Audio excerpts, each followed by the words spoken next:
Good morning, everyone. Are you ready for some football? I hope so, because in 18 minutes they're going to be kicking off in Germany. We got the Bucks and the Seahawks. There's no road team, there's no home team because they're both way, way, way far from home across the pond over there in Germany. AG, this is going to be a weird contest of on one side of the ball, the irresistible force against the immovable object when the Seahawks are on offense and the Bucks are on defense, and then the other way around, it's going to be the movable force against the resistible object, which is the Bucks offense going up against the Seahawks defense. So, who's going to win this thing, and what are we seeing props wise on this Well, game, so people can get their bets in before the game starts? I got two things for what you said. First off, I think if we had to give like a home side or a home favorite here, Tom Brady's feeling at home right now. He's in his old stomping grounds, Right. Germany. I've been saying it all week.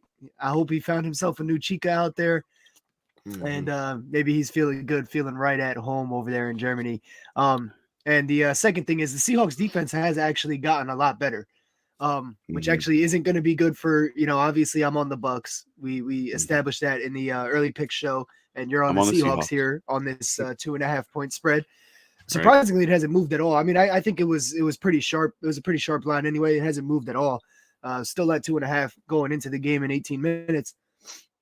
I still like the Bucks here. I just think that the offense gets it going. I don't think it's going to be like pretty for them. It might be the same situation as the Rams where it doesn't look great, but Brady pulls some magic and gets the win. I just feel like, think about it, man. You don't bring Brady all the way out to Germany to lose. You don't do that in his last year, potentially, that's, Yeah. I mean, just from a marketing standpoint, you want Brady to win if you're the NFL, regardless of anything else. I'm not saying anything, but the NFL wants him to win is all I'm saying. Yeah. That's common sense. Yeah. You know what I mean? You're in Germany, Well, your most marketable player. The German fans who are coming out there, Exactly. they're coming out to see. This would be like if they brought Lionel Messi over into New York City, and we're like, "All right, check it out. We're gonna let this other team dog walk you." So yeah, I got you. Yeah, I mean, they're not going for Geno Smith, and that's not even a slight on Geno. He's been playing fucking out of this world amazingly. Yeah. I love it, and I have a play on Geno Smith, so it's not a slight on him at all. But they ain't going to see Geno Smith in Germany. They're going to see Tom Brady. So yeah, I like the Bucks to win here, and cover the 2.5 spread. I picked that earlier in the week, but I got a couple juicy props that I really like, so I want to get those in, and give everyone 15 minutes to lock those in. We only got one in the chat right now, so shout out to you because you're gonna get the fruits of this labor here. That's right. I gave this first play out, this Geno Smith play out, yesterday as part of my plus odds player props video that I do all the time, or every week. Geno Smith over 1.5 passing touchdowns for plus 100. I'm putting a half unit on that just because I think this could end up being a Kenneth Walker show. I agree. But my reasoning for Geno Smith, though, and why Kenneth Walker might not be the end zone guy, he might be the guy getting them down close to the end zone, but they might punch it in with passes. And the reason I think that is because that's just been consistent for the Bucks defense. They allow 73.68% of the touchdowns that they allow through the air. They're 28th in that department, like in terms of the percentage and the gap there. Geno's cashed this in 7 out of 9. It's cashed in 5 out of 9 versus the Bucks, but like those 4 games was like the Saints with Jameis Winston, where he threw 1 touchdown, 3 picks, and they only scored 1 touchdown. That was the only touchdown they scored. The other game was the Cowboys, where Dak got hurt in the first game of the season, and they only put up a field goal. They didn't even score a touchdown. Another one was against the Falcons. They're just gonna run the ball into the end zone. That's what they do. Another one was the Rams last week. I mean, their offense is just sputtering out of control. Like I'm not expecting them to put up 2 passing touchdowns on anybody right now with Matt Stafford in that offense. Right. So I mean, it looks like 5 out of 9, but when you really look at the situational aspect of it, it's like all 4 of those misses, like I can defend those, you know what I mean? Yeah. Other than that, they've been allowing touchdowns through the air, left and right. So I'm going to take that. It's Geno time, baby. He's cashed this for us in the past. And remember, like 2 weeks ago, Chad, when I said I think Geno's going to hit this 2 touchdowns, but I'm not taking it because they juiced it up finally. And I said, let's wait a couple weeks. It'll be back at plus odds. Right. Here we are. Perfect time. Sure. Plus 100. So I'm going to take that half unit. Yeah, so to your point, it's interesting. We always look at the popular plays that that DraftKings and FanDuel and everything Yeah. offer. So right now, FanDuel has this plus 1190 parlay that they're offering everyone, and Kenneth Walker anytime touchdown is one of the elements. So I'm starting to feel. I mean, I was really feeling the Kenneth Walker Yeah, touchdown there's a lot of train, and now I'm Tyler like, Lockett is "Eesh." there's some Tyler Lockett and DK Metcalf on there Yeah. too, if I remember correctly. Well, Yeah, this one see, I is don't so like this one's their Evans. Yeah, this one is Evans, Lockett, Godwin yards, and then Walker and yeah. Evans touchdowns. And I'm just like, See, Evans man, as soon as Godwin they start doing Ed, that, I'm like, eesh. Evans Godwin could make sense, but I mean, I was looking at what Jim Coventry said on Twitter about the Kenneth Walker, why he might be the guy today. And this isn't even Mhm. why I'm on Kenneth Walker. I was actually thinking that already before I read this, but Me too. Me he just too. Yeah. further he gave me further conviction on it. He mentioned how the Bucks, they're better in the pass game than the run game in terms of their Hmm. defense. Or I mean, yeah, Flipped that's what I read. around. Yep, they're better Yeah. in the They're pass game than the run game, but they right. allow touchdowns. But the thing is, Right. Tyler Lockett and DK Metcalf, they got some corner matchups that in the Bucks match up well, and I mean that's what Jim Coventry said, and I agree with him. So I want to give him his credit there. But let me get into these next plays, and then we'll discuss more. I just want to make sure everybody has like at least 10 minutes to get them in. The next play Hmm. is Kenneth Walker over 78.5 rushing yards on FanDuel minus 113. I got a half unit on that as well. Um, the Seahawks offense, they're 11th in rushing yards. Obviously, that got even better since Kenneth Walker's been at the helm. Bucks defense, 23rd, like I just mentioned.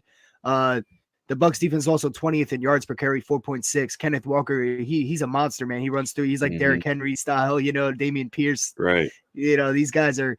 When you match up with a team that's allowing a lot of yards per carry against some regular backs, like even Darrell Henderson had his season high last week for the Rams, Hmm. 56 yards on like 12 carries. So you got people like that doing that to them. What is Kenneth Walker going to do? I'll take him for 78.5 rushing yards. I got a half unit on that as well. Versus the Bucks, the leading rusher is averaging 64.4 yards, so like 15 yards under this, but only on 12 carries on average. Mm. K Walker's been averaging 22 carries for 106 in his 4 games as a starter. And if we take out that Giants game where they absolutely shut him down, those numbers would be even more inflated. It's worth taking a look at his rushing attempts prop too, over Hmm. 18 and a half, because Well, they're going to feed him. They got to. He only had under 20 once in those 4 games, and it was that Giants game.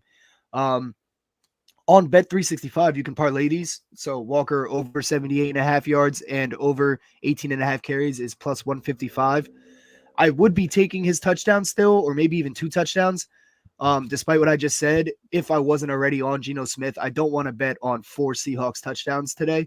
hmm. Um, Especially because I have a first touchdown play that's coming up next too. So I just want to. Right. I'm staying away from taking like him for 2 touchdowns, or else I would have. But that's because I Bro, got Geno scoring 2 touchdowns. FanDuel just killed everything. Like it's all locked right now for this game. Damn, well, that's So hopefully that it's goes live again. But on yeah, Bet yeah. Hopefully so. 365, on Bet 365, I'm also going to throw a quarter unit on this just to fuck around, feel something monitor something Mm. while we're watching this game. Is Right. Kenneth Walker over 18.5 rush attempts, over 78.5 rushing yards, and 1 touchdown is plus 320 on Bet 365. So I'm going to put a quarter unit on that also.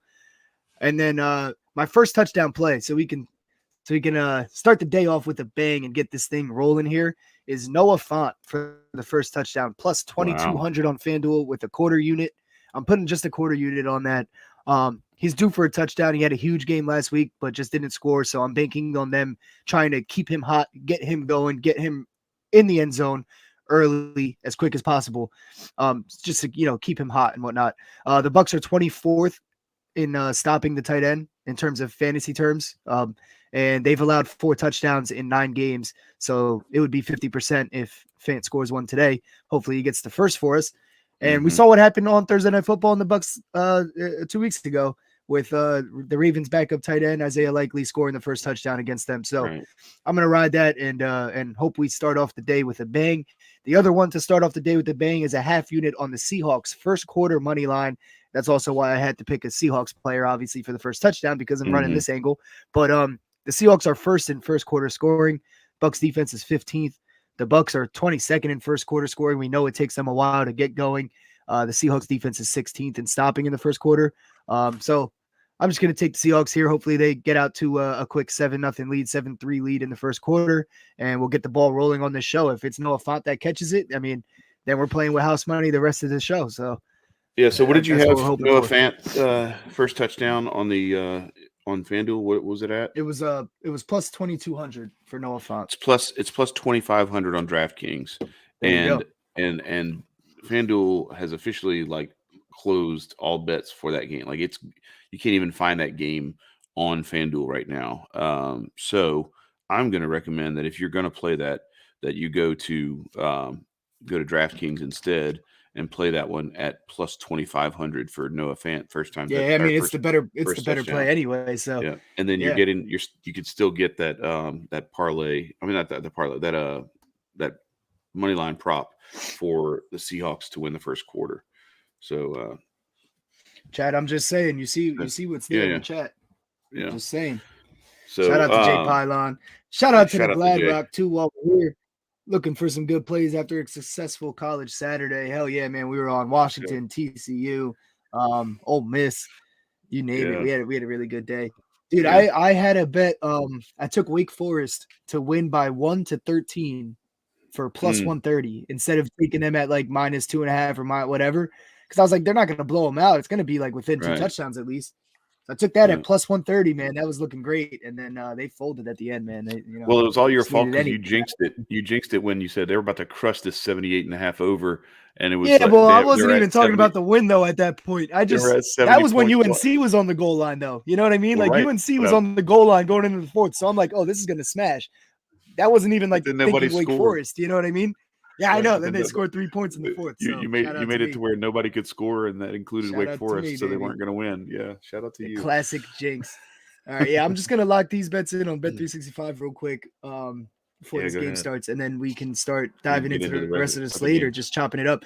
You, Chad, feel free. I like just ran through those. Like you can give your thoughts on this game too. Yeah, I just wanted to make sure I get that out there. The only other thing I was on is that because I do feel Kenneth Walker for a big day running the ball.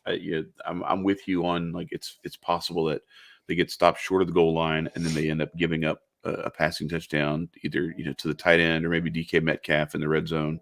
Go to those big bodied receivers in the red zone, and maybe Kenneth Walker isn't the play for the rushing touchdowns because that's where the Bucs D tends to tighten up. And yeah, when you're looking at a team that's given up almost 3/4 of their touchdowns that they give up through the air versus on the ground, even if you're in the red zone, it's not a good look. So I was, before you mentioned that stat, I was looking at props for like Kenneth Walker 2 touchdowns and then like maybe 100 yards. But now I'm kind of backing off of that and I'm looking more towards that. Yeah, look at the 100 yards because you can get good money on that, and then also back away and say, all right, let's go with the 2 touchdowns for Geno Smith because that can hit from anywhere. You don't have to be in the red zone with Kenneth Walker. You're going to have to. Most of his touchdowns come, inside the 15-yard line. So,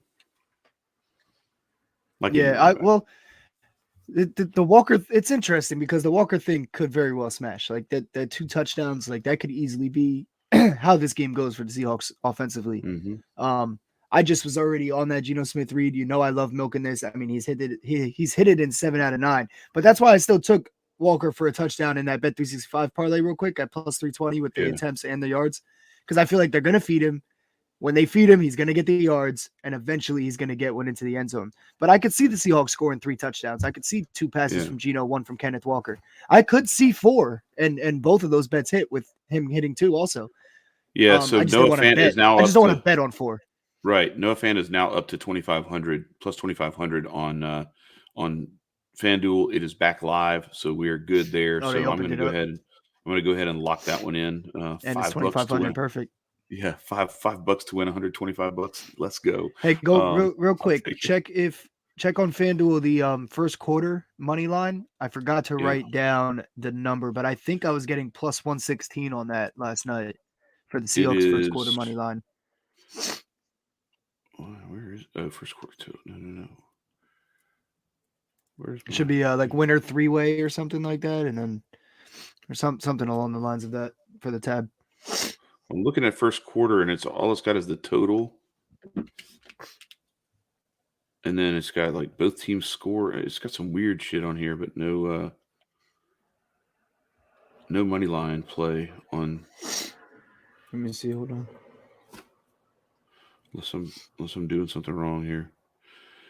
But yeah, so I'm gonna go Wow, actually they look took for that. it. They did take it away. They took it off, huh? Yeah, that's what I thought. Yeah, I got All right. that locked in already. Damn. Yeah, I have it locked in at plus 116. Damn. Hopefully you guys can find that shit somewhere else. I know the game's about to start, Well, but I know they have it I got it on on my what you call record. it. But Yeah, I got I you. got it out there. That's the best I can do. So I'm Yeah. counting it if it hits. If it doesn't hit, So we can null and so void it though if you guys want. yeah, the only passing TD play that's not locked right now is Geno Smith's over 1.5. So I just got that. I just locked that one in at the plus there. I'm gonna get this rushing with Can my you get man first Kenneth quarter on Walker. DK or anything? You know, I'm banned on DK or I would be over there. Let me look that up real quick. Hang on just a I went and second. got Noah Fant on Bet 365 real quick just because I'm scared of it. You know, game starting Yeah, and locking so up on me. let's see.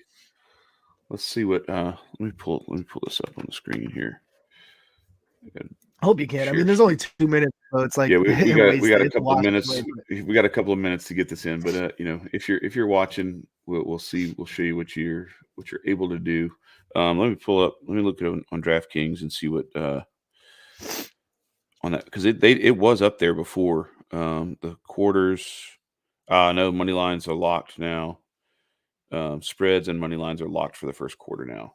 You can go get second quarter and stuff now. But Interesting. yeah, Damn, dude, there's I'm been a glad I lot of locked that weird one in movement. last night. Look, I've never seen one like this where it's this wildly swinging between like they locked it down completely and then they opened it back up and then they locked it down again and locked certain parts of it. Some of the early stuff, especially. I've never seen anything like that before. Now, granted, we're not always going live when there's games going on, but like I'm typically like pulling it up and just checking to see what's going on, and like 5-10 minutes before kickoff, this doesn't happen. It's just kind of Well, I'm bizarre. thinking So I'm wondering. maybe Germany's got some funny money betting going on over That's what I'm there for saying. their game, huh? That's what I'm saying. I don't know They if got there's some some. weird money coming in or something. I don't know. No, but like I mean, realistically, their weird money wouldn't be coming in on like Seahawks first quarter money line. You know, Well, no, like all the the money line telltale stuff, signs where they all the would. money line stuff is locked though. Like, and Oh, especially right. like the Brady stuff. Like, so like Geno Smith over touchdowns, I could get, but Tom Brady stuff was gone.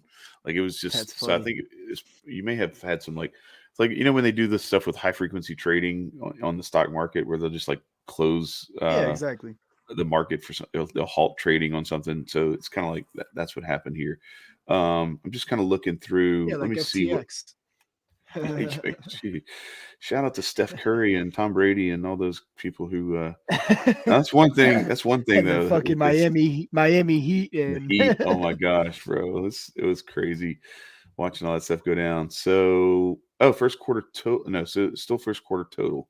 So we do not have any yeah, I don't like taking 9 point. I mean, it's puts money sides or there money too, line. but I'm not taking that first quarter total. I'm sticking with Yeah. the money line. I'm sorry, guys, that locked up on us. Hmm. It was only a half unit play. You want to Yeah. just ride that out for fun, and we'll take that off the record either way. Yeah, that's fine. That's fine. I feel bad because nobody could get it in or anything. Yeah, it's tough, and we tried. Like we came ready to play early so that we could because normally we don't go FanDuel wasn't live ready to for get another half an hour, robbed. but yeah, exactly right. They saw us coming. They're like, "Hey, these guys are on to us. Let's lock it down." So, but yeah, so that game is Yeah, getting ready dude, to get I underway. agree We'll with Jay keep you here though. updated.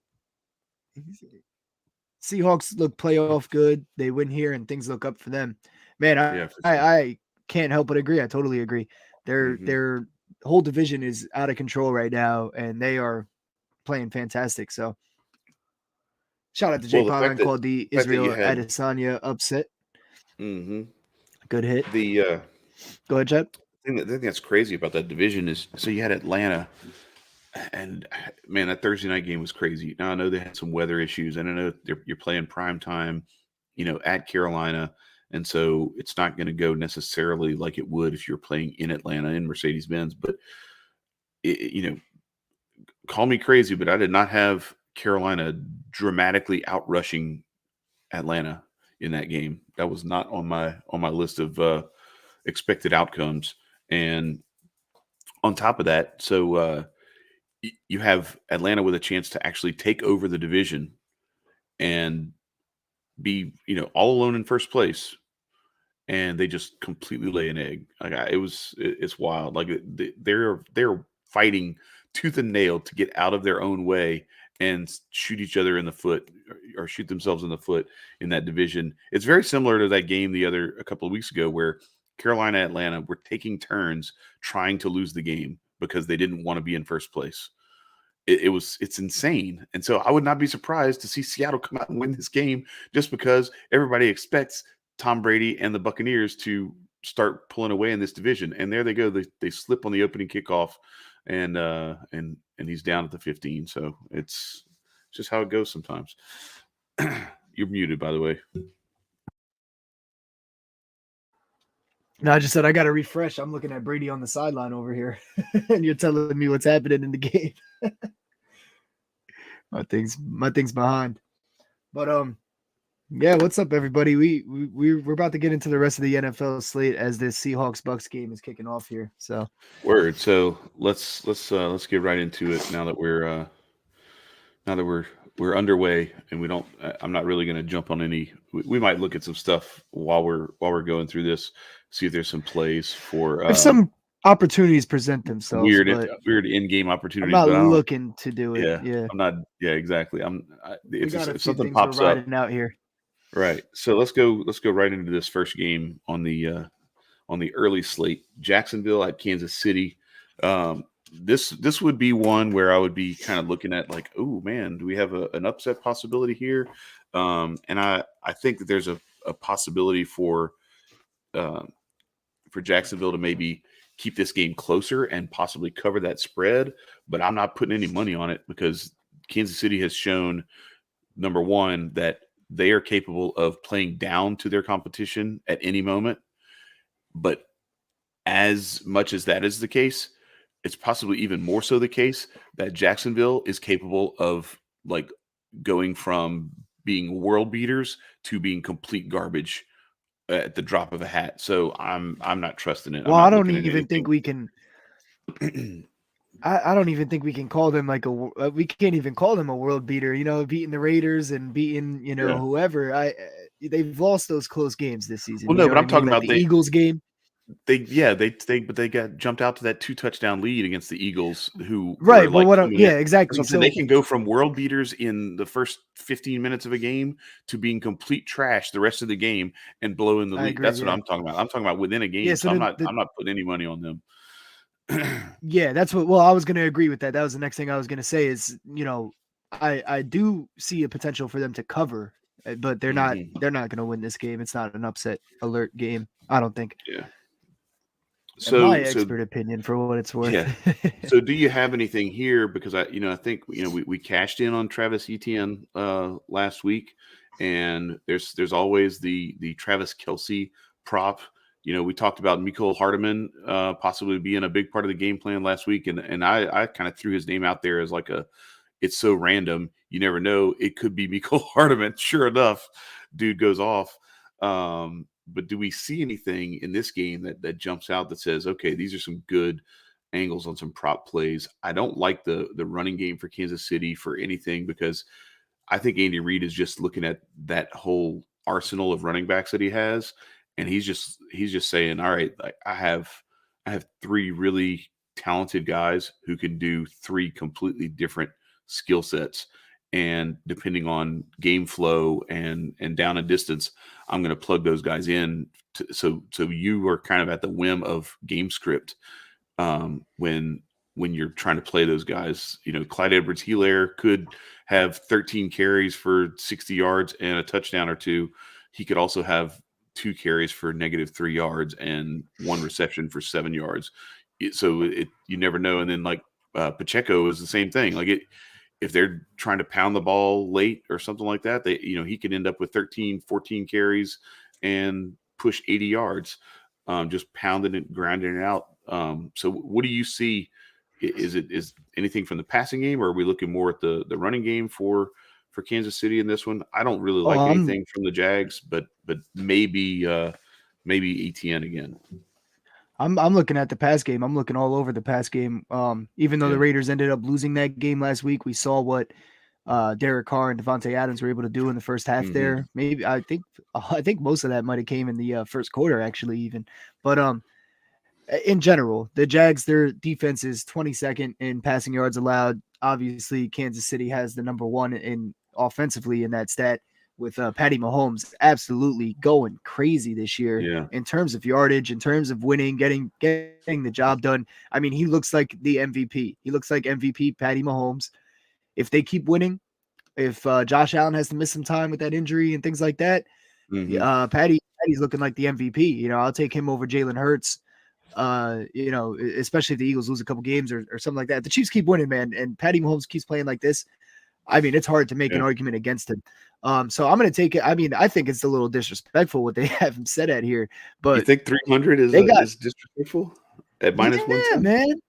And 2.5 touchdowns. So he's got to throw 303 touchdowns to hit these two. I'm going for the passing yards, not the touchdowns, because you know sometimes they run the ball when they get down there. You know they'll run those all their goal line, goal to go plays. Like some of those end up being like a handoff to Kelsey. You know what I mean? Like or a handoff to McCall Hartman. I'm not willing to bank on it being a flip or a handoff in front of him. You know, like because that's just literally just the play they choose at that point. It works either way. But I'm not gonna bank on that just because I could just have a feeling I'm gonna get fucked on that. But yes, I think 300 yards for Patty Mahomes is disrespectful today. Wow. At minus 113, it's not even juiced up. I know it's a high line. I get it. It's minus 110. And you know me. It's minus 110 on FanDuel. So we're there you go. 300.5. So for for another yard, you're at 110 minus 110. So bro, I'm telling you, man, I love this. Well, that's what I have. Yeah, I had over 300.5, but it was minus 113 on FanDuel last night. But yeah, he's averaging 325 yards per game this season. And he had a stretch where he had only like 260, 240, like he had a 3-4 game stretch in the 200s, and he's still averaging 325 because he's overcompensating in the other games. He's averaging 402 over his last 3 games, and 2 of those were versus top 8 pass defenses in the 49ers and the Bills. This Jags defense ain't that. And they're 22nd. So I mean they're the bottom 10. And the Chiefs are favored by 9.5, over under 50.5. That's what it was last night. At least I don't know if anything moved, but that implies somewhere around a 30-20 score in the Chiefs' favor. That's close enough. If it's within 2 scores the whole game, that's close enough where KC's not going to just try to run the ball and run the clock. They're going to just stick to what's working for them, and that's going to be the pass game. So I think this is disrespectful. I got 1 unit on Patty Mahomes, 300.5 passing yards today. All right. So let me just I'm going to pull one other thing that I always like to look at when you get to this point in the season is, all right, so Kansas City's upcoming schedule. This is to your point about them, keeping the foot on the throttle in the passing game and not just looking to run the ball. I think to the extent that maybe there might have been some struggles here and there for the Chiefs where they had that really close game with the Raiders a few weeks ago, maybe a month ago. Then Buffalo, they took the L at home against Buffalo. Then they go on the road and beat San Francisco, throwing the ball all over the place. Then they have a very close game at home on Monday night this past week with Tennessee. I could totally see, or that was Sunday night, sorry. I could totally see them looking at what they've got coming up on the schedule. The Chargers at the Chargers, then the Rams at home, then at the Bengals, then at Denver. So you've got like a couple of division games mixed in with the 2 participants in the Super Bowl from last year. And I could see this being one of those like, okay, we need to stay sharp. We need to stay on our game. And I could see them running the entire playbook, even if they're up by 2 or 3 touchdowns deep into the fourth quarter, where they want to make sure that they stay on top of their game. Because this is not a time to be taking your foot off the gas. Yeah. And to your point, I mean, they also saw what they didn't see. They saw firsthand, front row seats, what Derrick Henry did to them on that Sunday night game. and they see what ETN is doing to every other team lately. Right. They know that the Jags might keep this thing a game. They're going to Mm-hmm. come out with the game plan of, they're not coming into this game thinking, oh, we're just going to run right past them. If anything, they were thinking that about Malik Willis and the Titans last week, and we saw what happened. They don't want to do that again. They don't want to have to go through that tough game again. So they're going to try to establish a lead. And, what they do best is the pass game. I think ETN and the Jags run game will have some success here against the Chiefs. That's what I'm banking on to keep it close, to keep the Chiefs being aggressive and passing the ball. And if they are aggressive and passing the ball the whole game, this hits easy. He probably hits 400. Mm-hmm. Yeah. That's just how the Chiefs games go with Patty Mahomes. I mean, he hit 460 or something like that last week with the Titans. Granted, they were down, so they had to pass, but they don't want to run anyway. So I'm not too worried about it. Andy Reid sometimes forgets that running the ball is a thing. And, I hope he forgets today. Yeah. Well, and I mean, I think some of that too is not so much him forgetting that the running game is part of the game. I think it's that he runs the ball differently from everybody else. He doesn't look at it as there's the running game and there's the passing game. He looks at it as there's ways to get the ball to people quickly, and there's ways to try to protect the quarterback and get stuff deeper downfield. And whether it's a shovel pass to Travis Kelce or an end around to Mecole Hardman or whatever, it's all the running game. It's just sometimes that, that shovel pass to Travis Kelce looks like a pass, but in reality, it's basically a fullback dive. It is, right. It is a pass because he pitched it, or he shuffled it. But no, that's exactly why I'm not taking the touchdowns. Though I mean, if you look at his things, I'll pull his numbers up real quick. He only had one last week, and that was a win, a good win, but he only threw for one touchdown. They're running the ball in. Mm-hmm. Yeah. And what was it set at 2.5? Yeah, 2.5 at minus 106. Yeah, I'm not taking 2.5, man. Yeah. And look at this. So this is another one talking about juicing stuff up. Trevor Lawrence interception, yes, minus 158.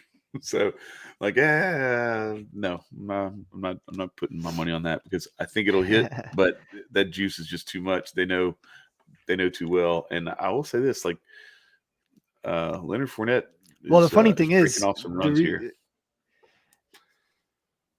Yeah, go ahead. I see.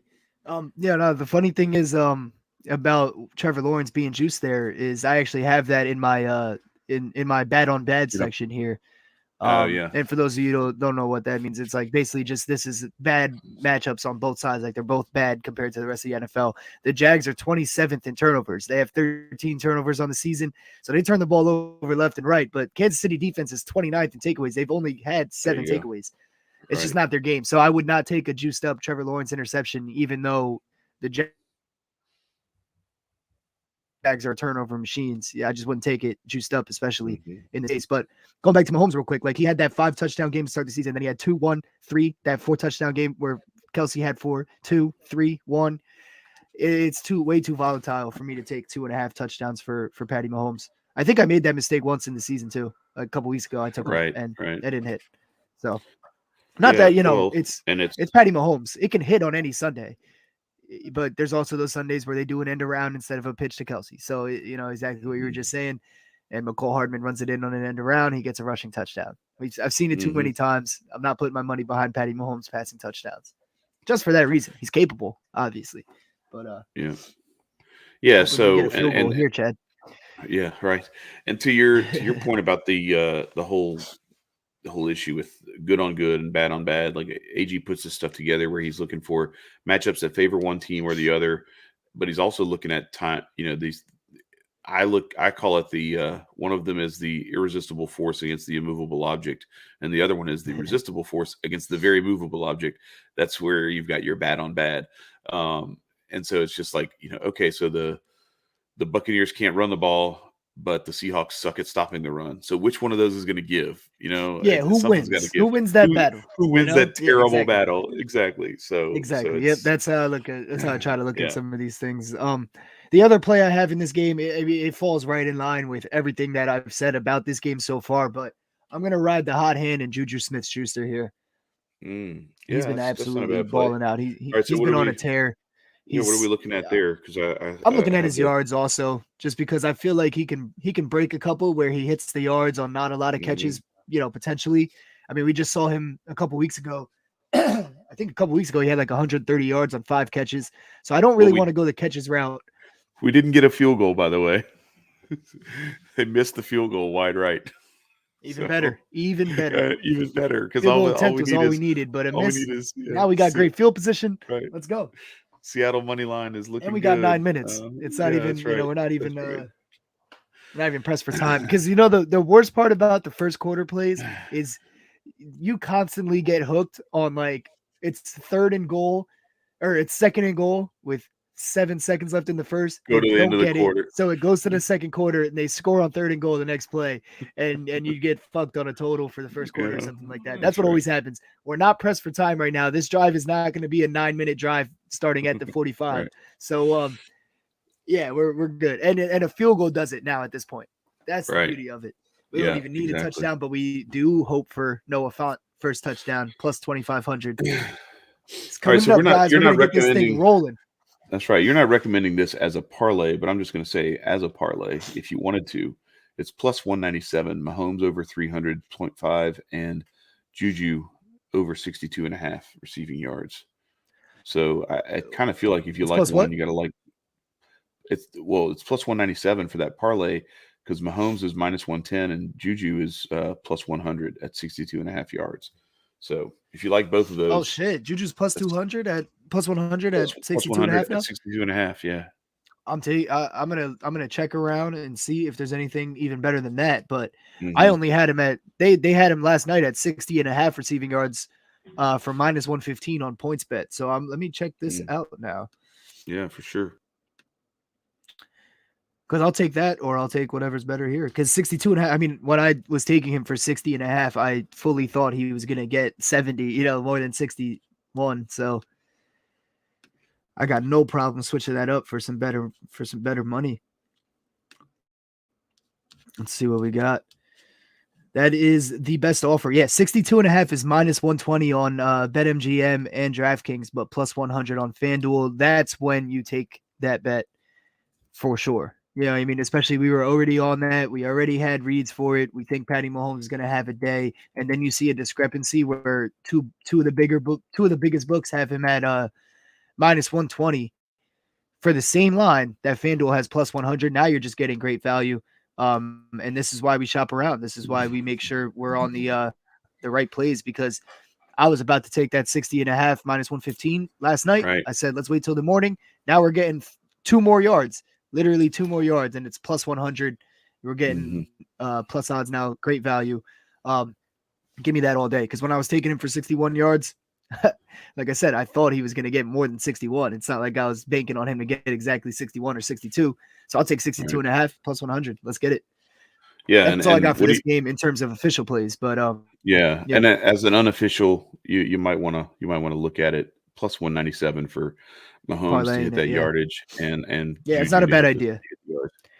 It's not a bad idea. I just I wouldn't want you to get hooked on one of those hitting, but if Mahomes hits the 300, Juju's hitting the 63. That's what I'm for saying. Sure. Exactly. But Juju can hit the 63 without Mahomes hitting the 300. That's the issue that I would be concerned about. I'm going to play him straight, but that's not a bad look. I mean, listen, there's wiser people out there than me. They might make that play. I'm going to play it safer, but that's a good value right there. I'm doing a half unit on Juju, by the way. So I have a full unit on the Patty Mahomes play and then a half unit on the Juju play there. There you go. All right, ladies and gentlemen. And is that all you got for this game? The one thing I was also going to say, I didn't finish even going through this, but Juju's he's cashed that number in 5 out of 8 this season. He's cashed big time by a mile in the last 3 games. And the Jags have allowed pass catchers to go over this number in 8 out of 9 games. So like the leading receiver of each game that the Jags have played have hit this number in 8 out of 9. The only miss was Darius Slayton getting 58 yards for the Giants. So he's 5 yards away from hitting this anyway. So I'm going to take this because that's almost 9 for 9 perfect. And Juju's on fire right now. I fully expect Patty to have a day. I think Kelsey probably has a day too. I'm just taking the better value here. Kelsey's numbers are way juiced up. Well, so not juiced up, but they're just high. On the Juju play, I'll say this about it's not just a matter of him getting hot here lately. some of this is completely predictable when you look at a guy who it's his first year with the franchise, and it took him a couple of weeks to really kind of like find his way with the Yes. chemistry with and really feeling himself in the offense. As soon as he unlocked that, he has been a man possessed ever since then. So if you own him in That's a really good fantasy, I point. don't see how you could take him out of your lineup. And in this case, I look at that. The reason why those numbers have been so much better in the last several games is because I think it's more so because of his getting comfortable in the offense. And so, yeah, looking at those yards, it's 5 for Yeah, that's a really 113 good and a point. touch, And 8 for 124 and a touch, 12 for 88 and no touchdowns. But that's uh, that's 300 yards plus in 3 weeks. So yeah, and the 62 and a thing is, half he was seems hitting. easy. That's a great point. I agree 100%. But he was Mhm. even hitting before he was super comfortable in this Right. offense. Like he had an Right. 89-yard game. I mean, Right. He had a 10-yard he's game in he's there too, but I think he's well settled in now. So he's past that though. Exactly. That yeah, exactly. yeah. That's what I'm getting at for sure. 100%. And the Jags, they're 21st in yards per completion allowed.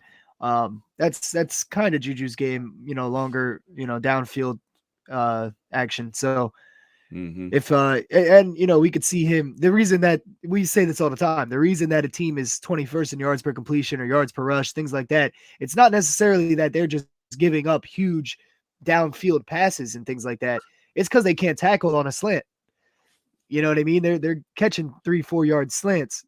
Juju can run a Hmm. 3-4 yard slant, break it for 15. He could do that a couple times. I think he hits this easy. So Yeah. well, that's what we got. Patty Mahomes over 300 There and a you half go. passing yards, 1 unit. Juju Smith-Schuster over 62 and a half receiving yards plus 100. That's what with a half unit on that one. That's what I'm rocking with in this game. I do think the Jags can keep it manageable. They probably cover. I don't see them winning, but I'm not going to take them to cover. That's just a lean. You know what I mean?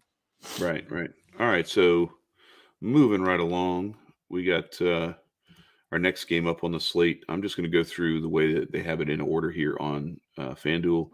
We got the Texans at the Giants. Um, this is the Texans coming off of an impressive performance. Now, granted, it was at home, but where they were playing against. Oh, we got a parlay coming up, Mr. Washington. We got one. We got a couple of them coming up. Yeah. Stay Shout out to tuned. Naaman Washington. I actually got one in this game that Chad just Oh, brought let's up. go. So we are Let's right go. here with this. Stay right here. I got you in 1 second. Go ahead, Chad. Keep Yeah. So finish your so the intro off.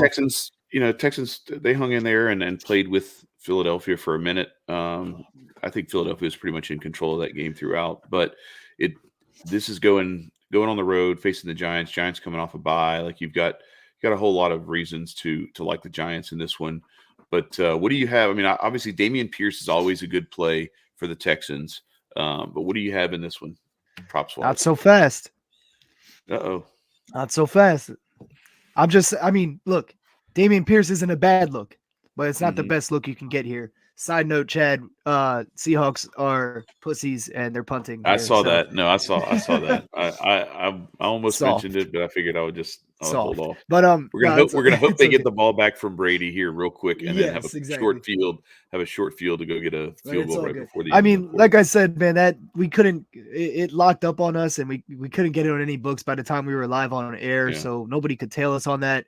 So I'm not even gonna count it anyway. But we're riding it out for fun. Hopefully it hits Hmm. anyway. But yeah. In this game, so not so fast with Damian Pierce, only because what happened to Kenneth Walker when they played the Giants? The Giants have been the only defense Yeah. to shut Kenneth Walker down.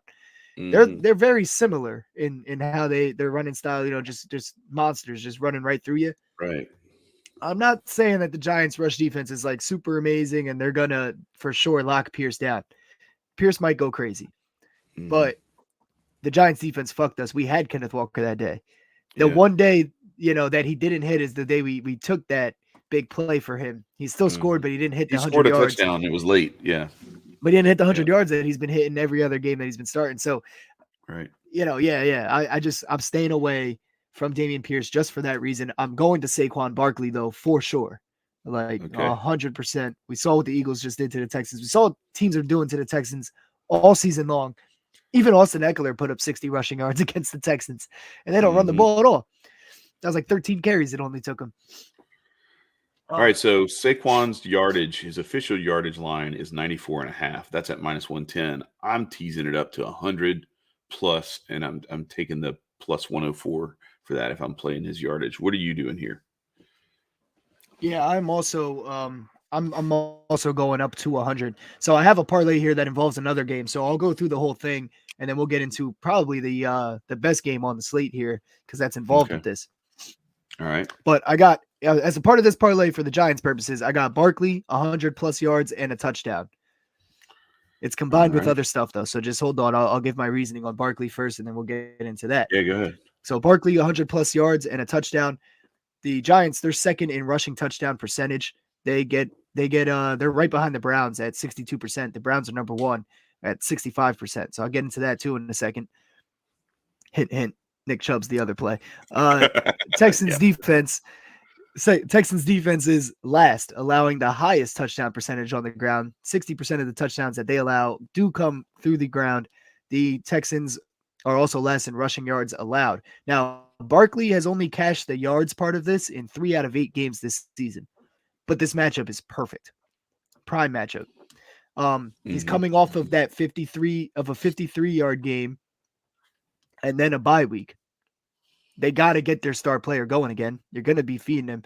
You know, you go into the bye week off a disappointing 53-yard game after the season that he has had in the first 6-7 weeks before that. So you got to go right back to him. You know what I mean? In my opinion, that's what you should do. 100 yards has cashed versus the Texans in 4 out of 8 games, and Miles Sanders had 93 last week. So it could very well be 5 out of 8 if they run one more play for Miles Sanders and he breaks for 7. And the touchdowns for Barkley have cashed in 5 out of 8. And Barkley's a guy that, you know, it's never a bad idea to take him for a touchdown, especially when he's playing well and he looks like rejuvenated like he does this year, because he can get it through the passing game also. So 2 different ways we could cash that, which is why I like it. And then the other play, if you want to get into this Dolphins and Browns game that we love so much here, the other one that's involved with that is Nick Chubb for 100 yards and a touchdown as well. And that should boost you up to around plus 930. It was plus 930 last night. So, all right. So minus 135 for Chubb, touchdown. And then let's go to the yards. His alt rushing yards at 100 is going to be very juicy.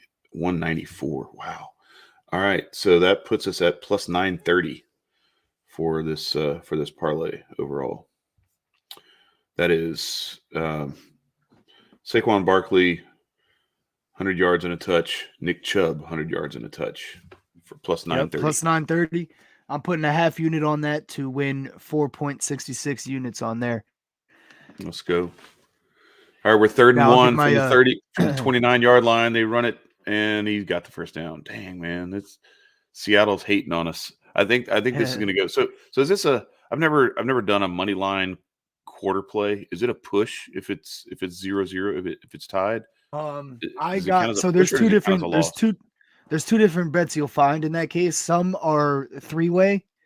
So if you do a 3-way, that involves where you can bet on the tie. Right. So in that case, if you do the 3-way option, obviously the tie hits the tie, not a push. But there is some books or some games you'll get where it doesn't say 3-way, where it just lets you pick a side, money line, or sometimes you'll get the spread where the spread is picked, so it's pretty much money line, but not. So it could go both ways actually. I have it on. I think I have it on 3-way, so I would not push. Yeah, but that's my bet that I put in beforehand. Yeah, you're about to get. It's all good though.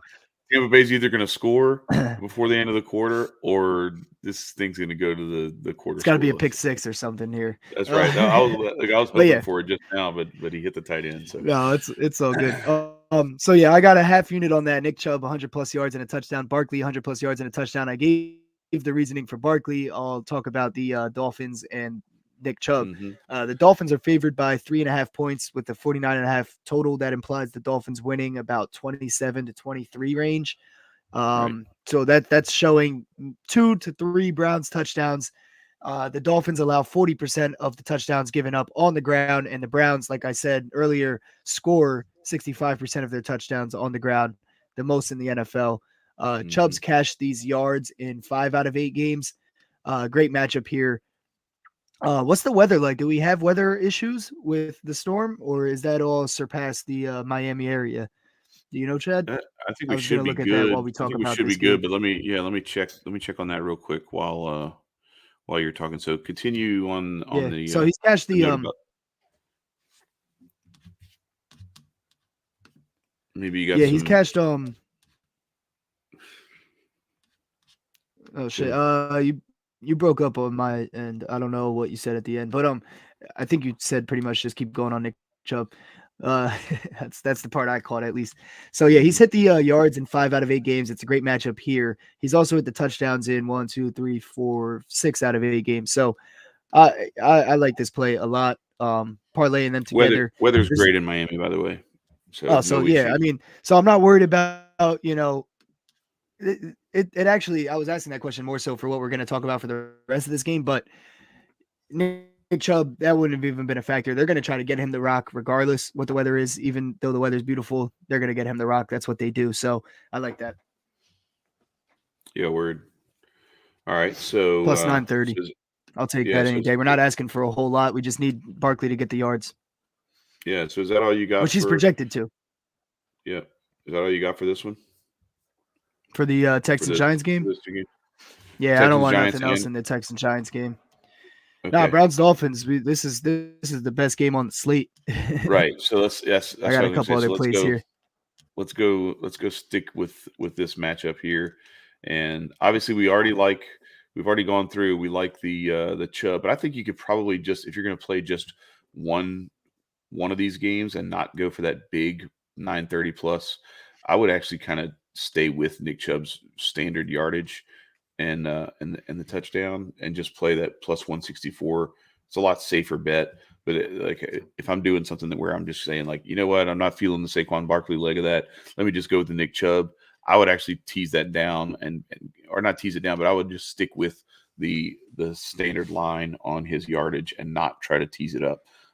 Yeah, what's Because it what's it I at just right now on FanDuel? it's 80.5 for minus 115. And then the touchdown is Okay, I had 135 minus 135, like which is usual Nick Chubb territory. I'll see where this goes. Hold on 1 second. Because I had over 79.5 at minus 110 for BetMGM as of last night. I'm double checking right now. We can get 79.5. We can take the same money at minus 115 and take a yard down if we want Oh, there to. you go. So Yeah, that's I'm not gonna bad do either. that just Yep. because. But I mean, I had this already locked in. So that was that. It's funny you mentioned that because that's actually the other play, one of the other plays on this game. So I have that parlay. Okay. That's to get juicy and get fun with it. With a half unit there, I am putting a full unit on Nick Chubb's regular rushing line over 79.5 rushing yards here. He's cashed in 7 out of 8 games. The only miss was he had 56 yards versus the Pats. It was a Hmm. 38-15 loss where That Jacoby was an Brissett ugly had to game. pass. Jacoby Brissett had to pass 45 times in that game. Hmm. So I mean, Nick Chubb only got like I think 12 carries, if I remember correctly. They're gonna get him the ball at least 15, 16, 17 times. He's gonna hit this over 79.5. Like I said, he's hitting 7 out of 8. The only game he missed was because Brissett had to pass 45 times. They do not want Jacoby Brissett to pass 45 times, even against Yeah. this Dolphins secondary, who isn't great. I think they will have success in the passing game, but no matter how much success they have, they do not want him dropping back 45 times to throw the ball. So No, feed for Nick sure. Chubb, get It's not in downfield, the and we're gonna hit this bet. yeah, it's definitely not in the ideal scenario where it's like, all right, ideally we're gonna throw the ball with Jacoby Brissett 40 times plus every game. Like, no, no, no. Yeah, no, never, Ideally, never the plan. Kareem Hunt and Nick Chubb are gonna combine for 200 yards rushing and 3 touchdowns. Right, right. That's the ideal Ideally for us, scenario. for sure. And then the Dolphins, the Dolphins defense, they're 16th in rushing yards allowed, so it's not bad, but it's not great. And Nick Chubb is Mhm. great. The Browns are ninth in yards per rush. Dolphins defense 19th in yards per rush. We know they're going to feed Nick Chubb, like we just said. We saw what Justin Fields did to this defense last week. Granted, different position, but same Mhm. shit. Just running through them, breaking tackles. That's Nick Chubb's game. And I think they still have longest rush up. It's a fucking miracle, Chad. They got Nick Chubb's longest rush up. They went away from it last week. The books were scared, but we got it back this week. 17.5 at -110. I'm not taking it. I'm gonna stay away. It seems like a trap. It's even Doesn't it? worse than that now. It's at minus 122 for 18.5. So you got an extra No, yard and you got it juiced I up. got 17.5 -110 on BetMGM. But BetMGM, yeah. yeah, but yeah, dude, So go I there feel if like you're it's a gonna do trap. Do you get what I'm saying here, Chad? Though they took it away last Absolutely. week. They made us like we're fiending for it. We're over here itching for this Nick Right. Chubb longest rush because it's been a cash cow for us the whole season long. Every week we've been on it. Auto bet. We don't even think about it. We just do it no matter what the number is. And he hits it every time. He's hit 20 plus in every game this season. But I'm Mhm. staying away today because it seems like a trap. They took it away from us just to dangle it in our faces and take our money. That's what I think. I think Mhm. he's going to have a bunch of 15-yard runs today where he's going to smash this rushing over, but not hit Right. that bet. Right. Everybody was Right. talking about it last week, how they were scared and they didn't put it up for him, and it was absolutely cowardly of them. And here we are. It's back. Just like that. I think it's a trap. Cue the go ahead, cue Shit, it, yeah. Chad. Yeah. All right, man. It's kind of late at this point. It's going to be so. All Chad's right, here we go. slacking. There's no It's not right here. It's a trap!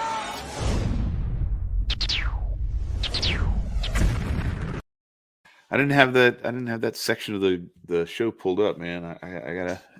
You gotta let me You're know, good, like, bro. hey, when we talk about Nick Chubb, you gotta Hey, I get said it's the a trap trap ready. like 8 times. I was I trying to wasn't cue thinking it. like that. I wasn't thinking like that, bro.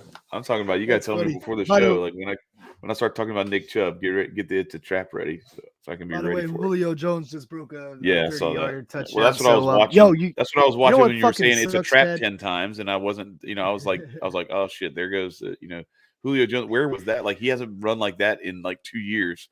I haven't seen him, open it up like that where he just like hit the I'm throttle. telling you, bro. I literally was thinking about taking Julio, but Oh, really? Yeah. because the line looked mad juicy. I mean, for like a first touchdown, you're guessing every time. Usually, Yeah. you know what I mean. It's not like it's something that you can put so much analysis behind.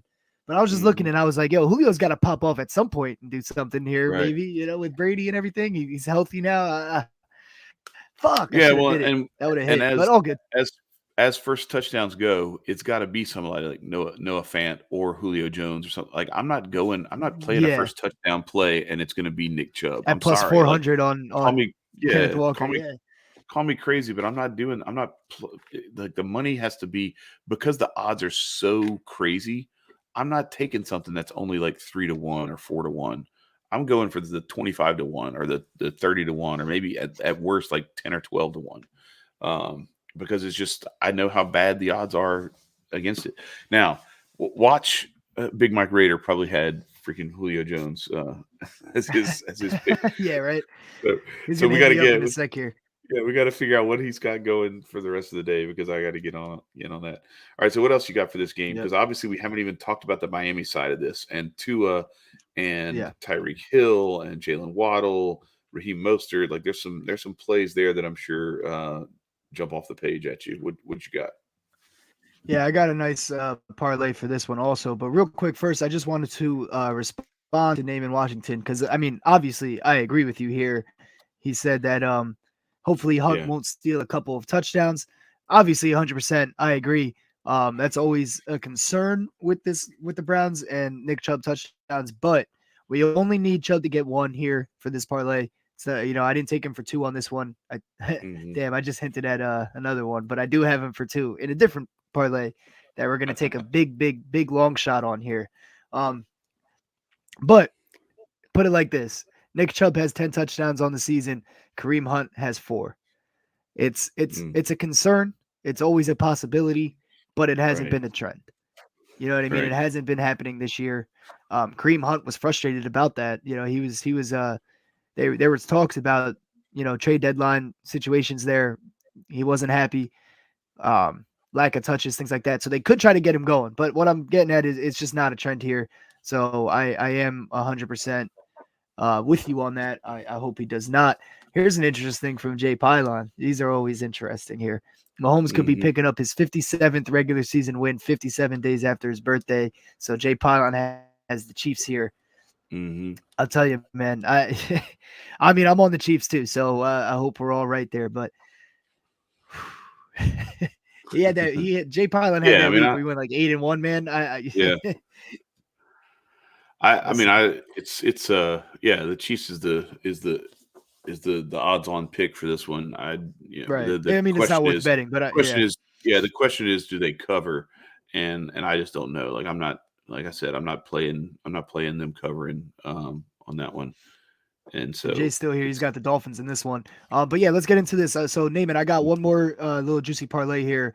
I got a real juicy one that we're gonna do at the end here, but I'm gonna save that for a sec because we got to talk about a couple more games that are involved in it.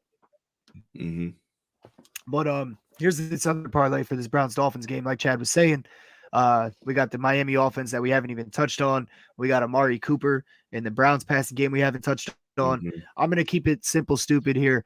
Jalen Waddle 60 yards and a touchdown. Amari Cooper 60 yards and a touchdown. Plus 867. A half unit to win 4.34 units on that. So what did you say? What's Amari, the Jalen what's up? Waddle 60? Jalen Waddle 60. You went through that really fast. I'm trying to like pull this shit up. Jalen Waddle Jalen Waddle 60 60 yards and a touchdown. and a touch. Okay. All right. Cooper Cup 60 yards and a touchdown. This is a whole parlay. Yeah. Oh shit. Okay. All right. Hang on. Let me. Dang, I gotta go to different games and shit now. Listen, we're All right. thinking a shootout here. You know what I mean? Like we've been saying that all week. So I'm going for it all in this game here. All right. Well, so Cooper Cup is a whole different game. Wait, were you saying Amari Cooper? And you said Cooper Cup by Yeah, I said accident? Amari Cooper. Did Oh I no, not say Amari Cooper? You said Cooper Cup. That's why I was like Oh, my switching bad, dude. games and shit. I got I was like, so in my notes here. My bad, dude. In my notes here, I only have I wrote Cooper, so I guess I just said Cup yeah, naturally yeah. after Cooper. That's funny. Yeah, well, Cooper Cup anytime Yo, my bad, touchdown. bro. My bad. Now I see why you were all getting confused I over was there. like, My I was bad. like, Jalen shit, man, I gotta Waddle, switch 60 games. yards and a touchdown. Jalen Waddle from the Dolphins and Amari Cooper on the Browns for 60 yards and a touchdown. Same game parlay. All My right, bad, bro. 60 yards each and a touchdown each.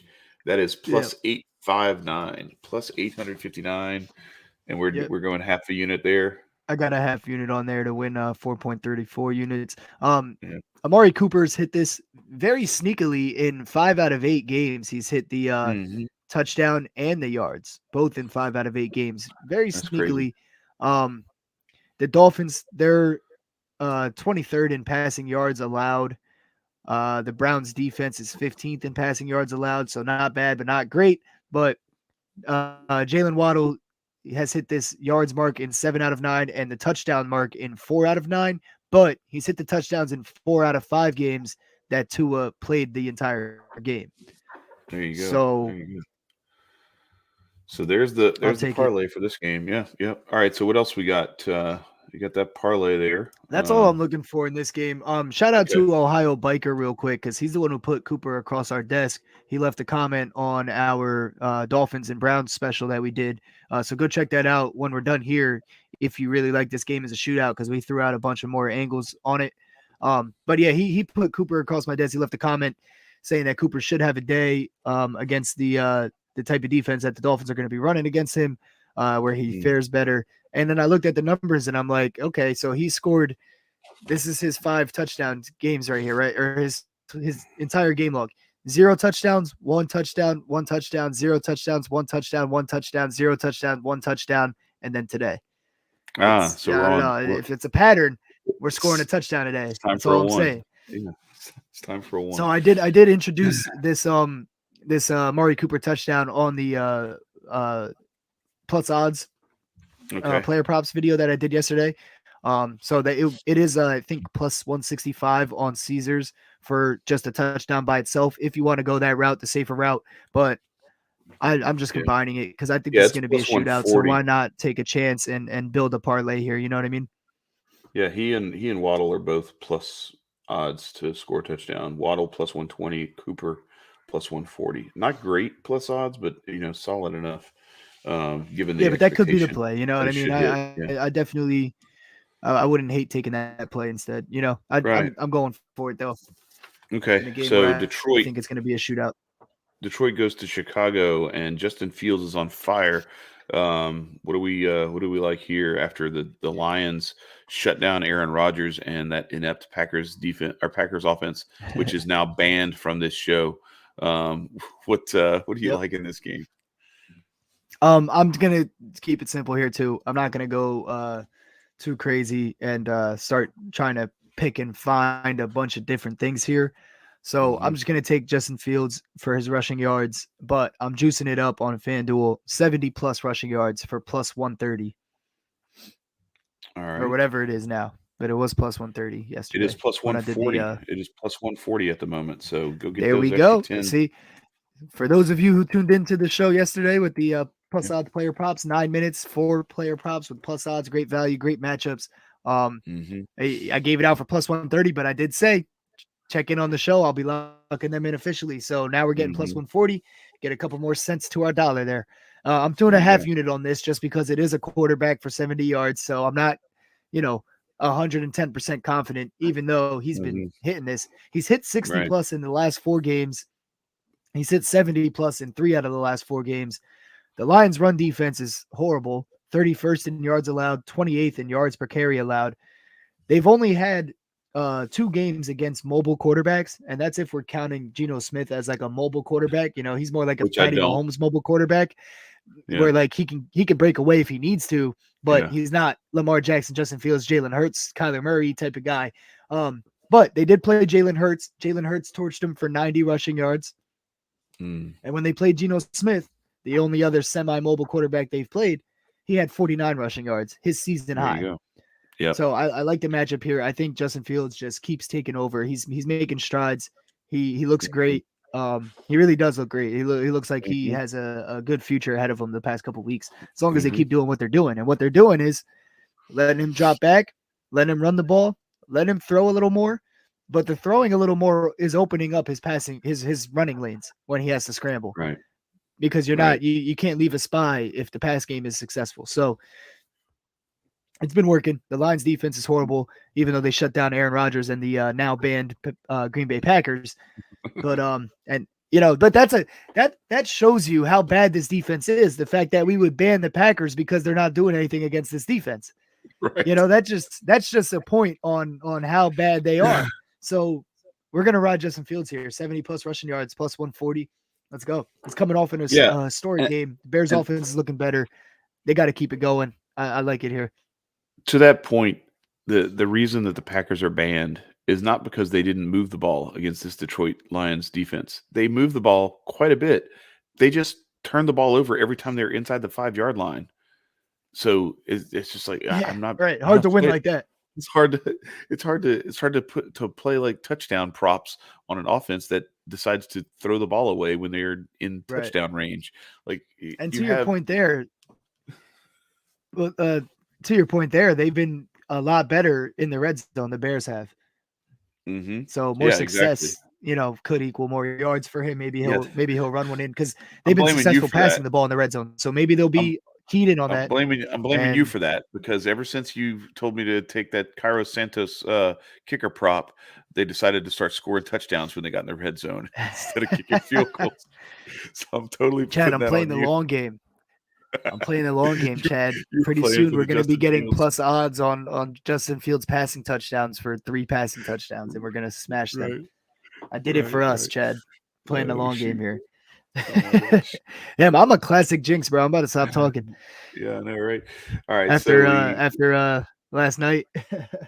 So next game up on the slate is the Saints at the Steelers. That's all I got in this game. Yeah. Saints at the Steelers. I only have one play here too. This line has I only have one play officially here too. -2.5 to from -2.5 to -1. The Saints, it's tightened up a little bit. What's your one play you got? I don't know if I trust either side to win this game. Jay's on the Saints. I would lean Saints if I had to pick it. They're just a little bit of a better team. But I got Chris Olave over 5.5 catches plus 125 with a half unit. These catches props over 5.5, over 6, 7. They've been hit or miss with us this season. Probably batting about 50% on that this season. But yeah, I like it. I think they're gonna keep going to him. He's pretty much the guy there now with Michael Thomas being out. Right. The Saints are 7th in passing yards. The Steelers defense is 31st in passing yards allowed. The Steelers defense, they're last in yards per completion, allowing 12.2 yards per catch. Now I know we're not taking yards here, we're taking catches, but that's Chris Olave's game, downfield, big plays, things like that. So I think they're just going to be looking for him. They'd be stupid not to keep looking for him. He's cashed this in only 3 games so far, but 2 of the last 3. So he's Andy Dalton's finding him more. Andy Dalton likes him as a target. We saw the Ravens game on Monday night where Olave was pretty much his only downfield threat. Every time they were trying to go downfield, that's where they looked, and he was making catches. I think he had 6 that game. But here's the thing, right? He's the guy for New Orleans, and this is the perfect matchup. Now, I'm going to go through the Steelers games that they've played so far this season. Week 1, Jamar Chase had 10 catches. Joe Mixon had 7. Week 2, Jacoby Myers had 9 catches. Nelson Aguilar had 6 catches. Week 3, Amari Cooper had 7 catches. David Njoku had 9 catches. Week 4, Corey Davis had 5 catches. That's the only week that this bet would not have hit against the Steelers. He only had 5 catches, and that's the Jets offense, who they're a ground and pound type of team right now. We're not expecting much in the air from them anyway. Week 5, Stephon Diggs, 8 catches. Week 6, Chris Godwin, 6 catches. Leonard Fournette, 6 catches. Week 7, Tyreek Hill, 7 catches. Week 8, A.J. Brown, 6 catches. Dallas Goedert, 6 catches. Now, I mentioned all of the times where multiple guys did, because obviously Alvin Kamara is the other option there, and he is a factor. But we've seen plenty of times this week or this year, 1, 2, 3, 4 out of 8 times this year against the Steelers, 2 pass catchers have had 6 catches. If there's 2 for the Saints that have 6 catches, it's Chris Olave and Alvin Kamara without a doubt. Right. So I'm taking this at plus 125. It's nice and juiced up for us, so I like it. Yeah, it's down to plus 124, but still good enough. It's worth it. That's minimal. That's minimal. You know how sometimes you're like, it's plus 102. By the now that's minimal right there. I'll take it either way right there. Right. All right. So moving right along. Yeah, this is true. Good point, Naaman.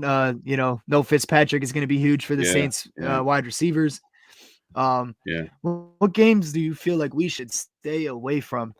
That's a good question. Let me look through the slate real quick, because there's definitely a couple. I mean, the Titans, Broncos, the Giants, Texans. Like, I'm only on Saquon Barkley in that one. I'm on Derrick Henry in the Titans game, but like, that's a stay away. I don't have anything in the Vikings Bills, because they didn't even have any props up for the Bills side, because they're waiting on that Josh Allen thing. It's probably up now, but I stayed away in terms of like official bets right now. But Colts Raiders is an ugly one. Cardinals Rams is an avoidable one for me. Cardinals Rams is like, ugh, you know what I mean? Even Saints Steelers is ugh, but I'm gonna take that Chris Olave play. There's a lot of ugly games this week that I don't really want to touch, but yeah, I got a couple plays in them. I mean, it depends on what you're talking about. If we're talking about props, I think that you can find stuff in a lot of these games that makes sense. But when I'm looking at sides, like the stuff that I'm staying away from, I didn't really like the Atlanta game the other night, because it was too close to call, and I felt like the weather was going to play a factor, and it ended up being that way, where like the weather was. The one call that I did make that was, I was not wrong in one sense. I said to stay away from field goal props because I felt like the wind was good, but Carolina was kicking with ease, but Younghoe Koo couldn't make a damn extra point. So I felt a little bit vindicated, because if I was going to take any kicker props, it was going to be on him, and I would have stayed away, and I did. So I felt good about that, but yeah, the Buffalo Minnesota game, like, that's the one that jumps out to me as the easiest absolute stay away, because I really don't know about Josh Allen's elbow. Like, when you start hearing UCL, I mean, granted, baseball is different, but I don't know what exactly the way he got hit and how that torque happens. I'm not certain that it's not potentially. It's weird, because this is the odds-on favorite to win the Super Bowl, or at least one of them. But they're at the top of the list, if Josh Allen has to have like Tommy John surgery or something like that, bro, it's over. Like they're done for a while. They are done. Yeah, for like next year too. I mean, I think they'd probably be okay. Like starting half because it's not the same as baseball where it's the stress and the torque on your arm is the same throwing curveballs and sliders and splits and all that stuff. But Okay, I don't know. It's that's just true. the That's way a that good point. the way that this stuff has been played this whole week is just weird. Now it could Bucks, be that baby. he just I know Bucks, they scored. baby. Fournette scored again. But just that it could just be like some sort of little minor, tweak or something like that, and then he's going to be fine. But I don't know. It's just I'm staying away from this Well, one when we get because there, I'm all it down to takes is look through like it. a minor aggregate. Well, we're there. It's the game that's Oh, up that's now. where that's next. So Okay, yeah. got you. So his any kind of minor aggravation, what are you doing? If you're McDermott, are you saying like, no, man, we got to get this win against the Vikings? No, fuck that. You're gonna sit his ass, and you're gonna hope that and you might even sit him another week, let him heal, and get ready for the playoff push and the Super Bowl run because it does you no good to put him at further risk. So I see this as being similar to like when Tua came back and it was like, man, I mean, yeah, you might hit if you go for his passing props, but he also could like, fall going out of bounds and be out for the rest of the game with, back in the concussion protocol. This is very similar to that in my opinion. Yeah, no, I agree. I definitely don't want to take a Josh Allen prop. If anything, maybe an under, but we still don't even have most of the props for the what do you call it, for the Bills side here. As I'm looking, we got Josh Allen for passing touchdowns, yards, but we don't have any receiving props. We have the rushing game props, but I don't want to take the rushing for the Bills. So what I didn't want to do last night is like just pick a Vikings prop because I have to, because there's no props out for the Bills. So I don't want to do that. I want to wait maybe by the end of, we have Gabe Davis. Oh, we have receiving yards, just not catches. Okay, they just updated to receiving yards. Yeah, I don't know though. I don't know about Josh Allen's arm. I'm with Chad on this one. This might be a stay away. Jay Pylon's pick is the Vikings, but I do like Josh Allen. Yeah, I mean, man, I'm worried. I'm with Chad on this one. It's just a little too worrisome with Josh Allen's elbow. I don't want to take like Stephon Diggs or Gabe Davis in a game like this where I don't know how good he's going to be. But I did want the lines to be up instead of just picking between Vikings players only. But I'm not really loving anything here as I'm looking through it. No, well, the only thing I would be big on is Justin Jefferson.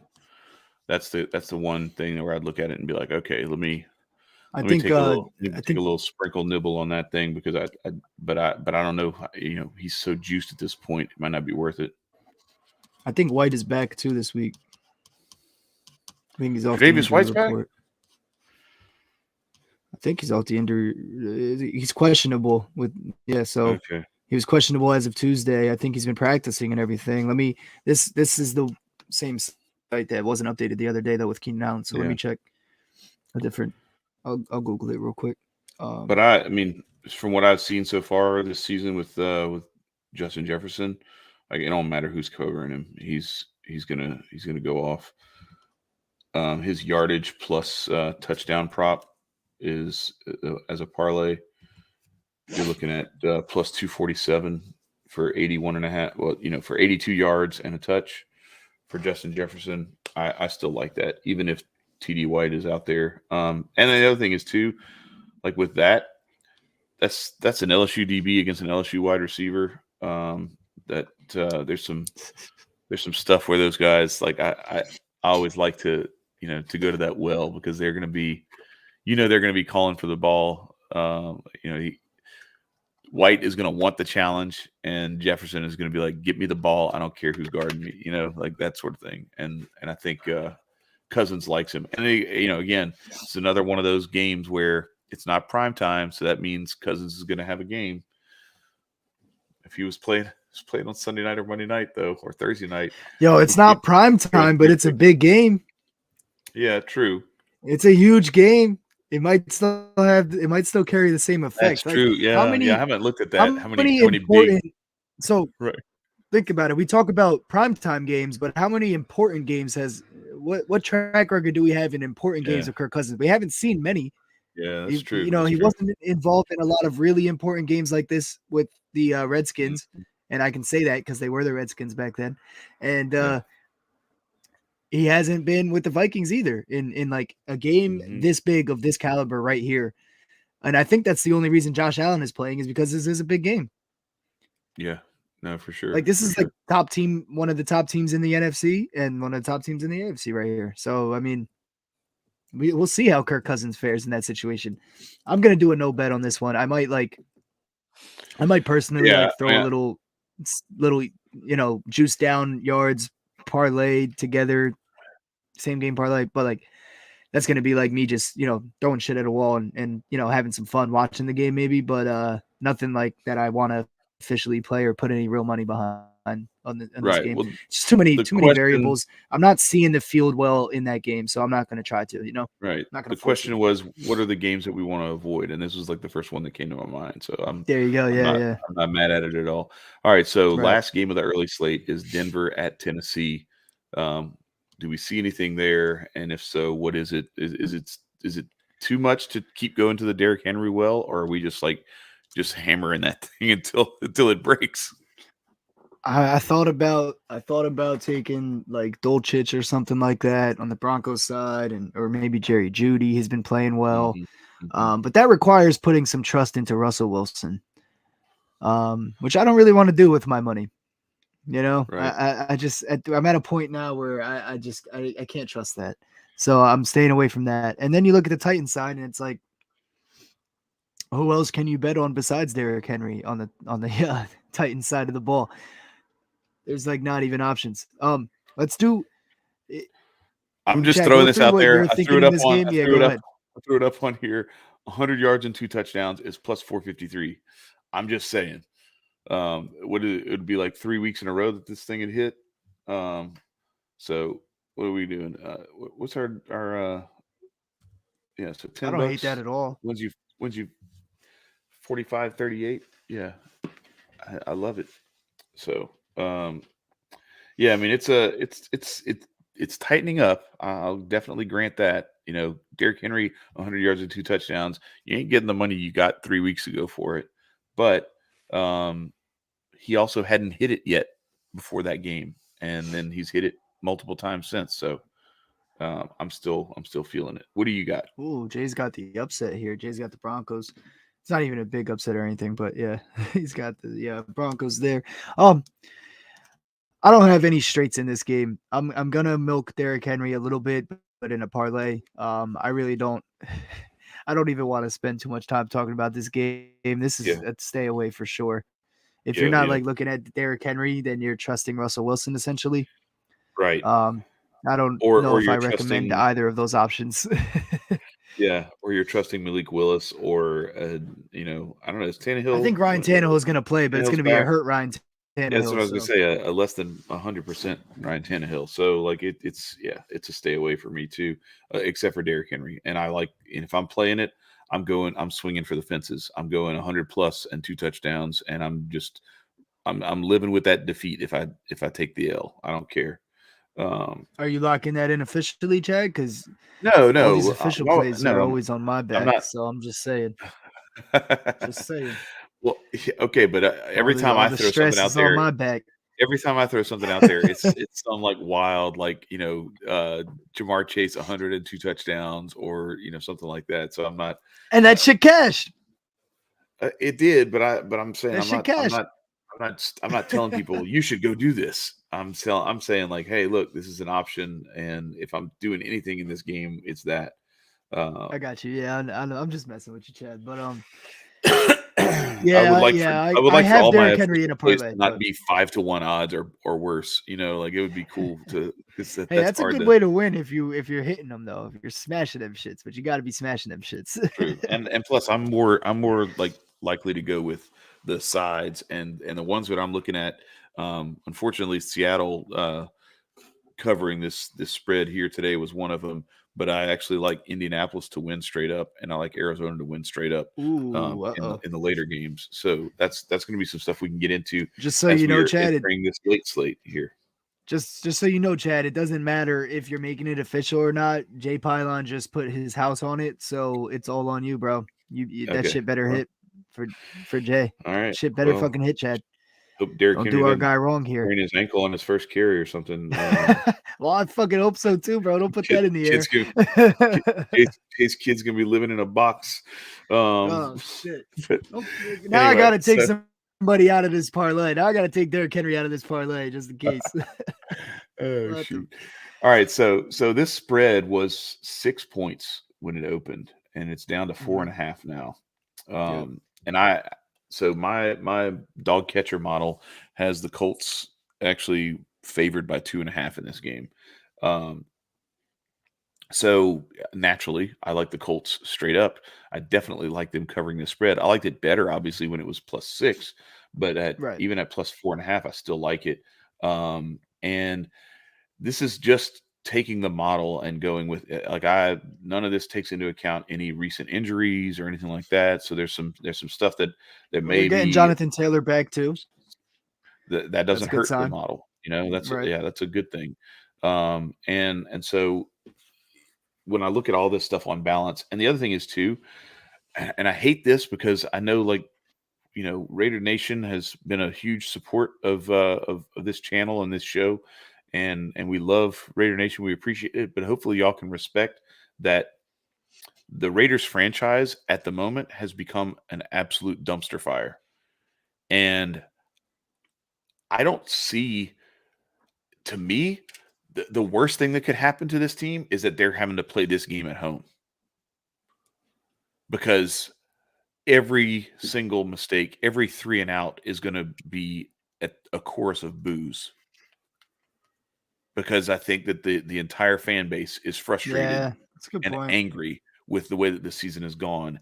And that does not – it's one thing to go into hostile territory and have the other team's fans talking shit to you, and for you to take that as like a motivation and a chip on your shoulder.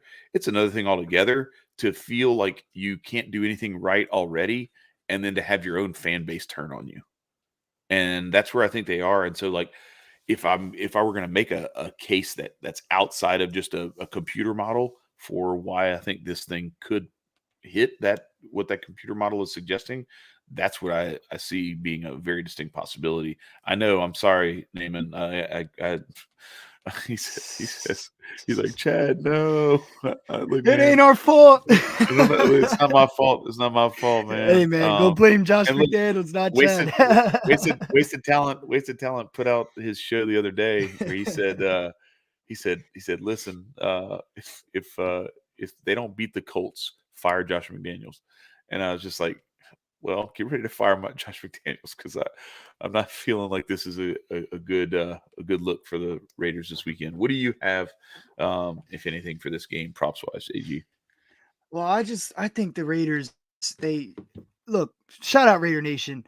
I don't know what the hell has gotten into this Chad guy here, but I'm riding with you guys, man. We got to win this fucking game here. We got to get it going. If there's a time to get it going for the Raiders right here, it's this game against the Colts. The Colts. It was last weekend against the Jaguars. It was last weekend. I don't care. They lost that game. We're on to the next one. It's next week. Last week doesn't matter anymore, except for when I'm giving analysis on player props and whatnot. But listen, the Colts are coming in with a rookie head coach. It's going to be his first game.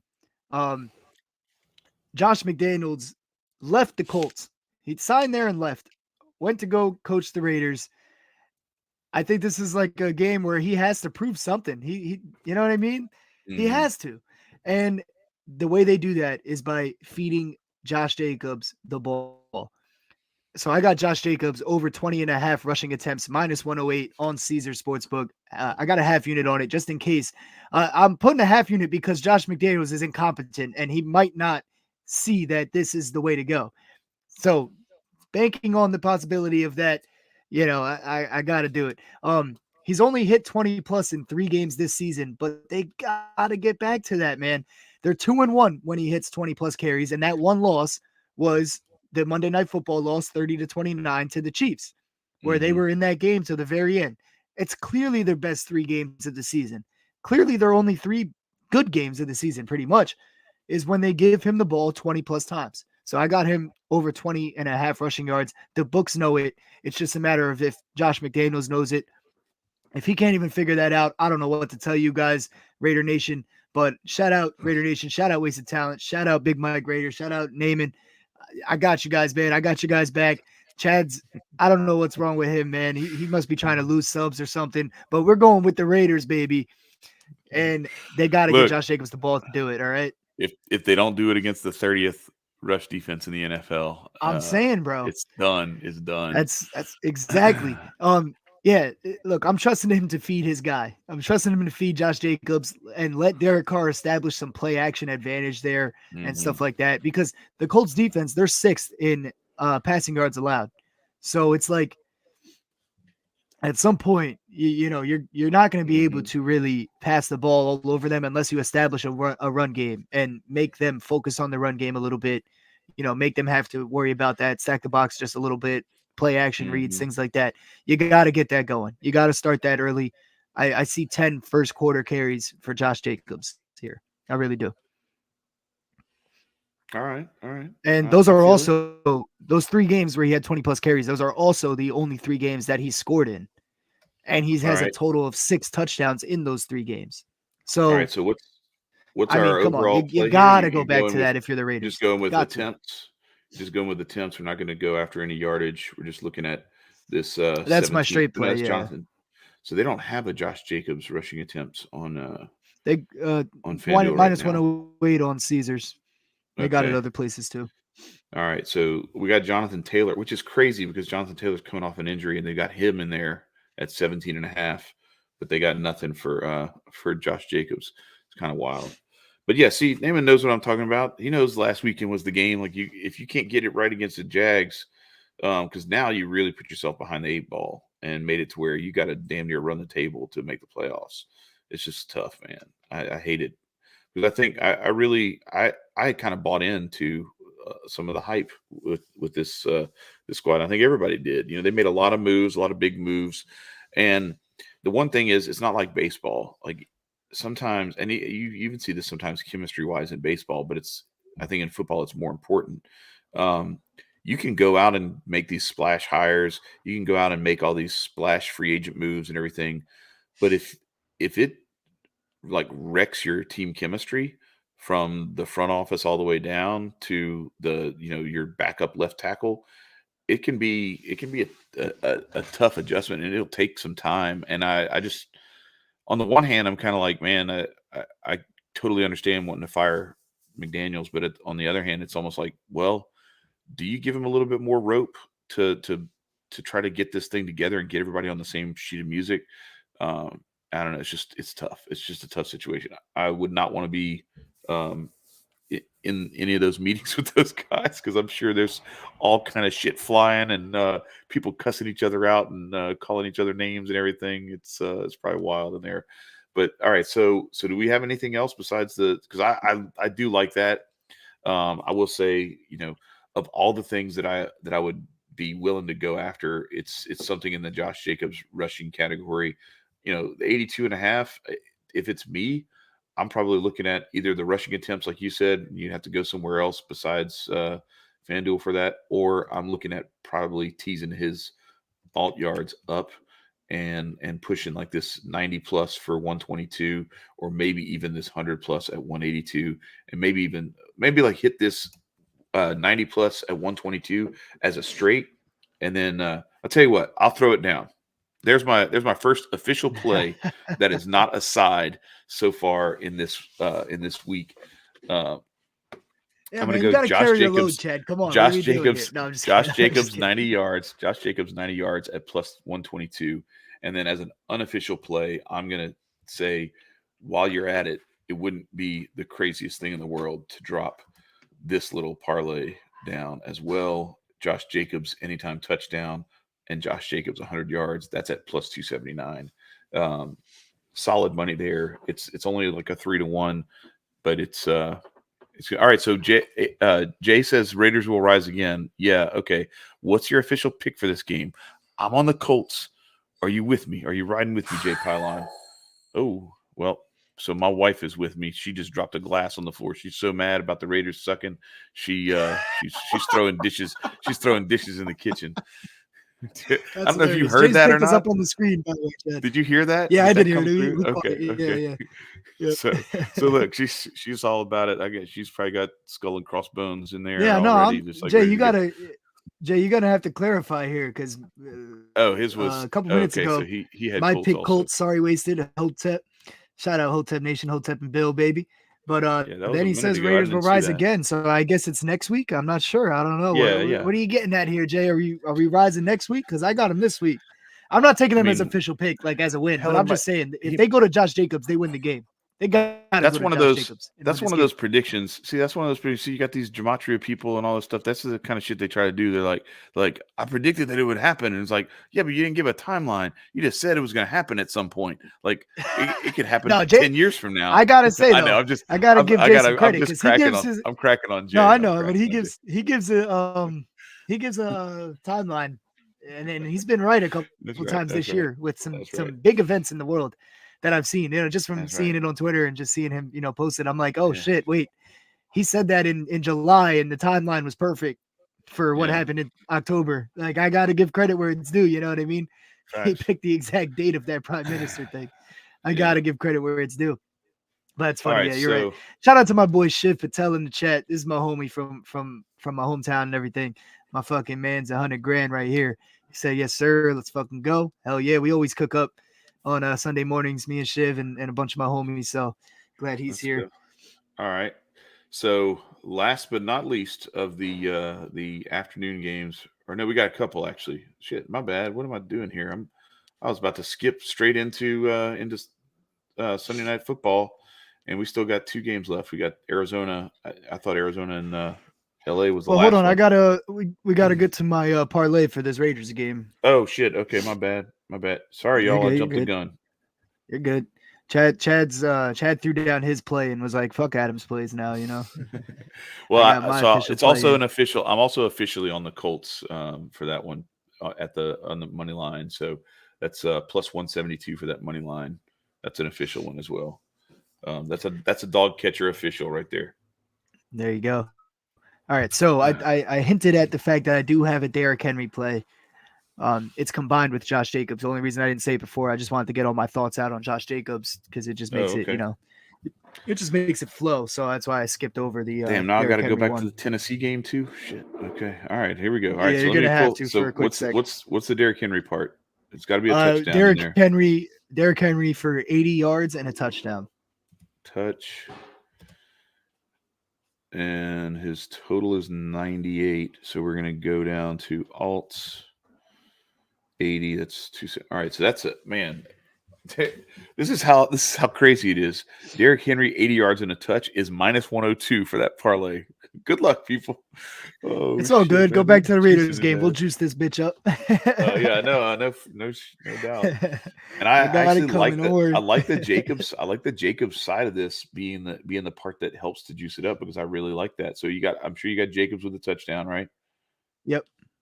All right, and then I took him for 70 yards. 70 rushing yards. All right, so let's go to his alt rush. I was gonna go 70-70, but I had to go 80 Derrick Henry because it was just so juicy. The 70 is insane. Yeah, 70 is stupid. It's like minus 410 or something. 10 yards, man. I gotta buy the extra 10 yards. It won't even be worth parlaying all this stuff. That should bring you to around plus 350 range. No, plus 433. Oh my gosh, let's go. Shit went up.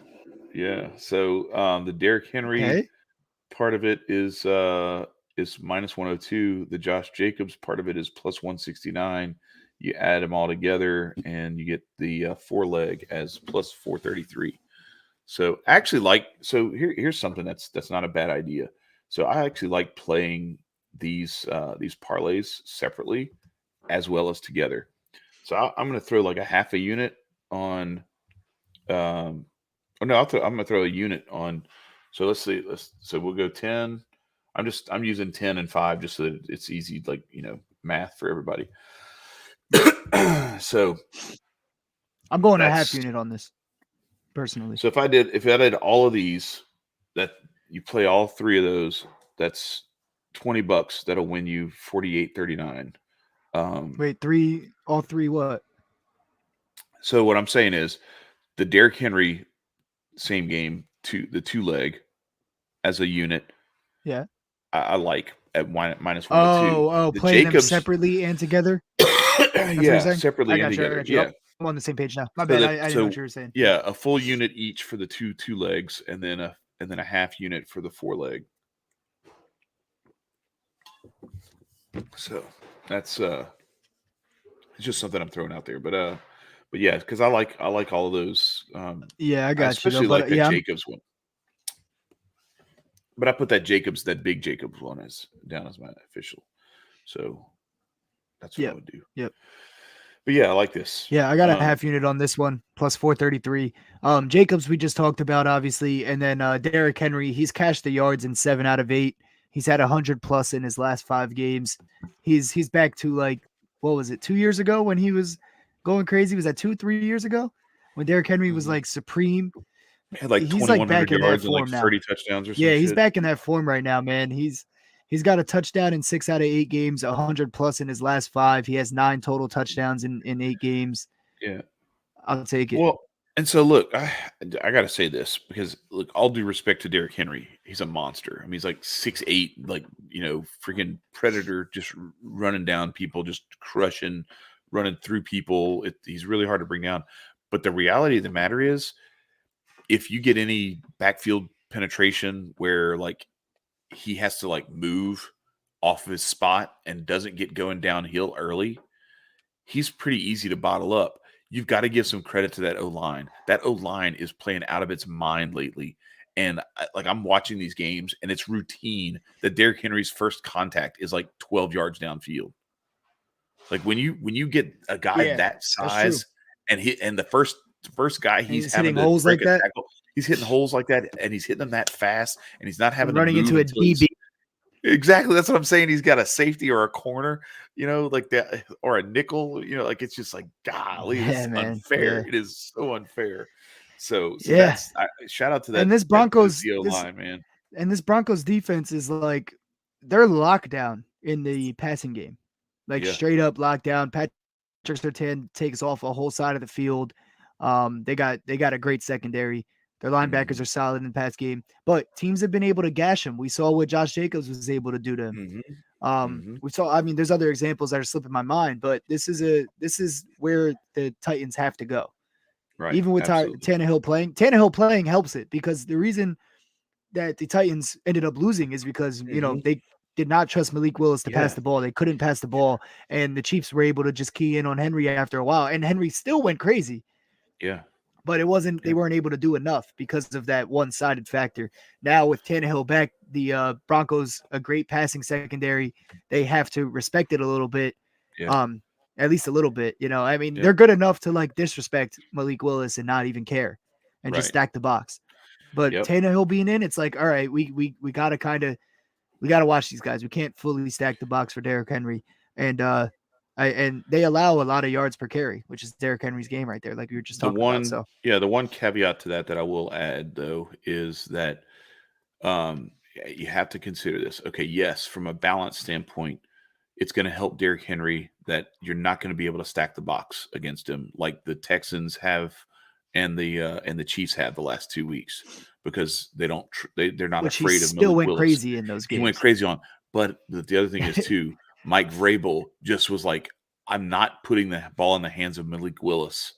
I'm just going to keep pounding Derrick Henry, and he kept paying off, because it doesn't matter what they did up front.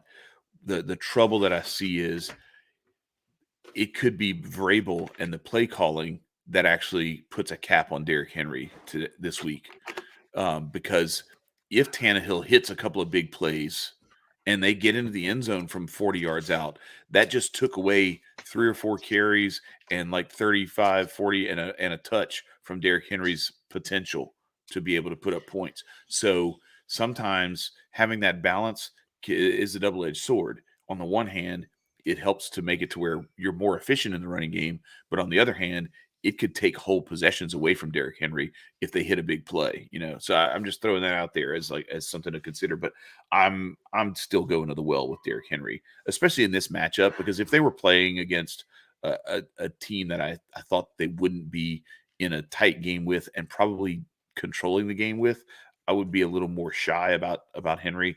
But I think this is going to be a close game that Tennessee is going to be in control of late, and it's going to be that back half of the third quarter all the way through the fourth quarter, pound the rock with Derrick Henry kind of day.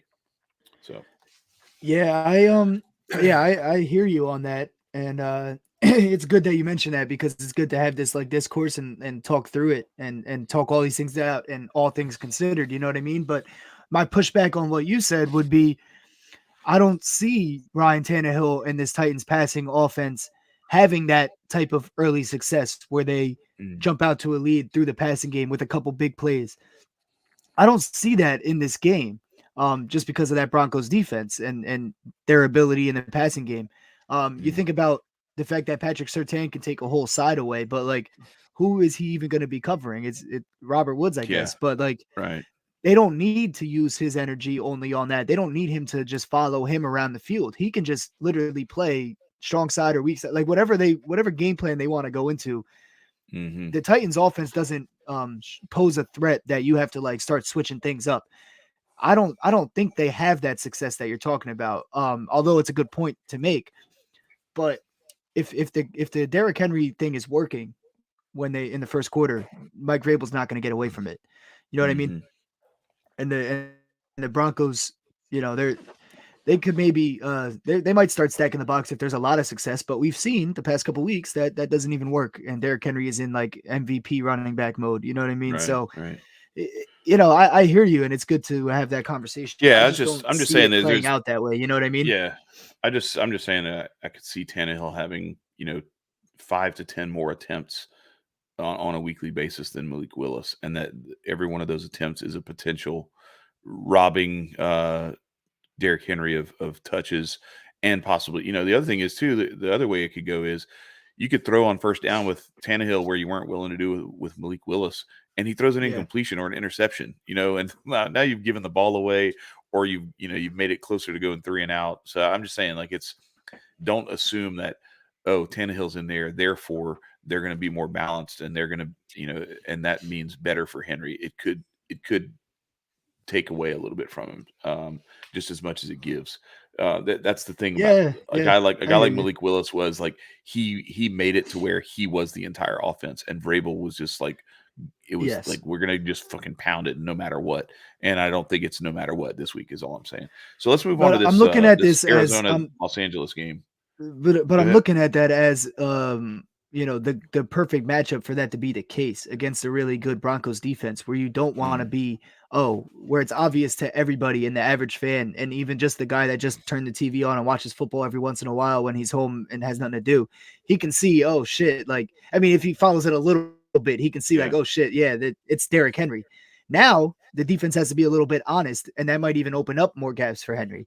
There's a bunch of ways to look at this, but to your point also about it being a close game is like, at least in this game, like last week we had to worry about the Chiefs getting out to an early lead. The Titans ended up getting out to the early lead instead, but like there's always that pause for concern in a game like that when you're talking about taking a running back, because we saw what happened to Derrick Henry. The one game that he didn't hit 80 yards was that Bills game where they were just getting blown out from the start. They had to pass the ball. It's like the Jacoby Brissett, Nick Chubb situation that we talked about earlier. I don't that is not likely to happen. I don't want to say I guarantee it doesn't, but like Russell Wilson and the Broncos getting out to a 14, 21 point lead. It ain't Josh Allen. Game, it ain't happening. You know what I mean? Yeah. So I think they just attack it, run after another, and it doesn't have to all come in the first half. Like, it can be ugly in the first half. It can be 10 carries for 30 yards in the first half, and he starts breaking them. They're going to keep going to it, in my opinion. Yeah. All right. So let's go. I like that. This, and we're asking for 80 yards from Derrick Henry. Right. Arizona and the Rams. It's 3 points for the Rams. I got the Cardinals actually winning this game outright. I think it's going to be really close, but I'm not liking what I'm seeing right now from the Rams. The model doesn't like the Rams, and this 3-point spread. I don't know. So Naaman Washington. Are you talking about this Arizona Rams game being a shootout, or the? I don't think you're talking about the Denver Tennessee game being a shootout, but I may be wrong. So let's get into this one, AG, because I highly doubt it. I like the Cardinals in this one. Nuke Hopkins has been coming alive lately, and Kyler Murray's actually been playing okay. The fact that they're not playing at home actually could be a benefit. And you know how these division games in the NFC West tend to be. It would not be surprising at all to me if Arizona pulls off this upset. And at plus 136, that's another official play for me. I'm going with the Arizona money line on this one. Yeah, this game it's tough right now because we just don't have all props out right now. Mm-hmm. Yeah, I don't even have a Higbee receptions line, things like that. That's something I was gonna go to. Higbee's been like non-existent the past couple weeks, but the Cardinals give up the Cardinals are the worst team against tight ends, like in fantasy terms and all that. They're 32nd, so they give up a lot of catches, a lot of touchdowns, a lot of yards, 2 tight ends, and Tyler Higbee had I think 60 yards on them last time. But yeah, we just don't have a lot of props. Like I don't have any props for him right now. That's where I was gonna look. That was gonna be one of my favorite plays. Like they gotta get him back on track at some point because a couple weeks ago he was like the best tight end, not the best tight end in the league, but he was getting the most targets and catches and stuff. So they got away from it for whatever reason. And there's just not a lot of props here, man. So I don't even know where to go. We don't have a lot of options in this game right now. So follow AG on Twitter. Go to the description. Yeah, definitely. I might because if there is anything that comes out, he's going to let you know on Twitter before the day is up. So yeah, like I don't even have passing yards or passing props, any of them. You know, like no, there's no, and that's why. There's Well, no that's props why. It's because what TDs. Naaman just said. It's because what Naaman just said. Because Murray's questionable and Stafford's questionable. So that's why there's like this is Naaman. You were asking about a stay away game props wise. This is a stay away game props wise until later in the day when we know who's playing. Maybe like so. Follow me on Twitter at it's AG400. It's AG400. The link is in the description too. If you want to just click the link, make it easy for you. But I can't play anything when I only have a couple props. It's early in the morning still. We got a couple hours we got 5 hours till game time for that game. So just follow me there and I will update you guys if it comes down to it. If some props come out that I like, no promises though, because if I don't like it, I ain't going to take anything. So right. Word. So let's move on. I kind of feel you on the Cardinals though. Yeah. I would lean tailing you on that. Okay. Yeah, definitely, Naaman. Go ahead and do that. I'll hit that follow back for you too, of course. Yeah, so Dallas Green Bay as the last afternoon game we got here. This is going to be this is the one that I didn't make it an official call, an official play or anything like that, but Green Bay for the playing early at picks. Lambeau. For the early picks, it's in. So right, but I'm saying like for this show, I'm not doing that. I got you. Yeah, but this is one of those like swing for the fences, take a risk kind of. I'm putting my tinfoil hat on for this one. Similar to what you were saying about Tampa Bay in this Germany game against Seattle, and how you thought this would go with Brady and just them not wanting to see. It's proven right in the first half so far. Yeah. Seattle's driving though, so we'll see. I hope they do. I still want Kenneth Walker to have a day. So yeah, I wanted to take a halftime money line play on Seattle, and I forgot, and now they're driving, so it's probably like juiced up too much now for me to think it's worth it. You might still get a good number, but it just wouldn't be as good of a number not as good as 5 minutes when they were ago, on the other side of the 50. Yeah, exactly. Yeah, but exactly.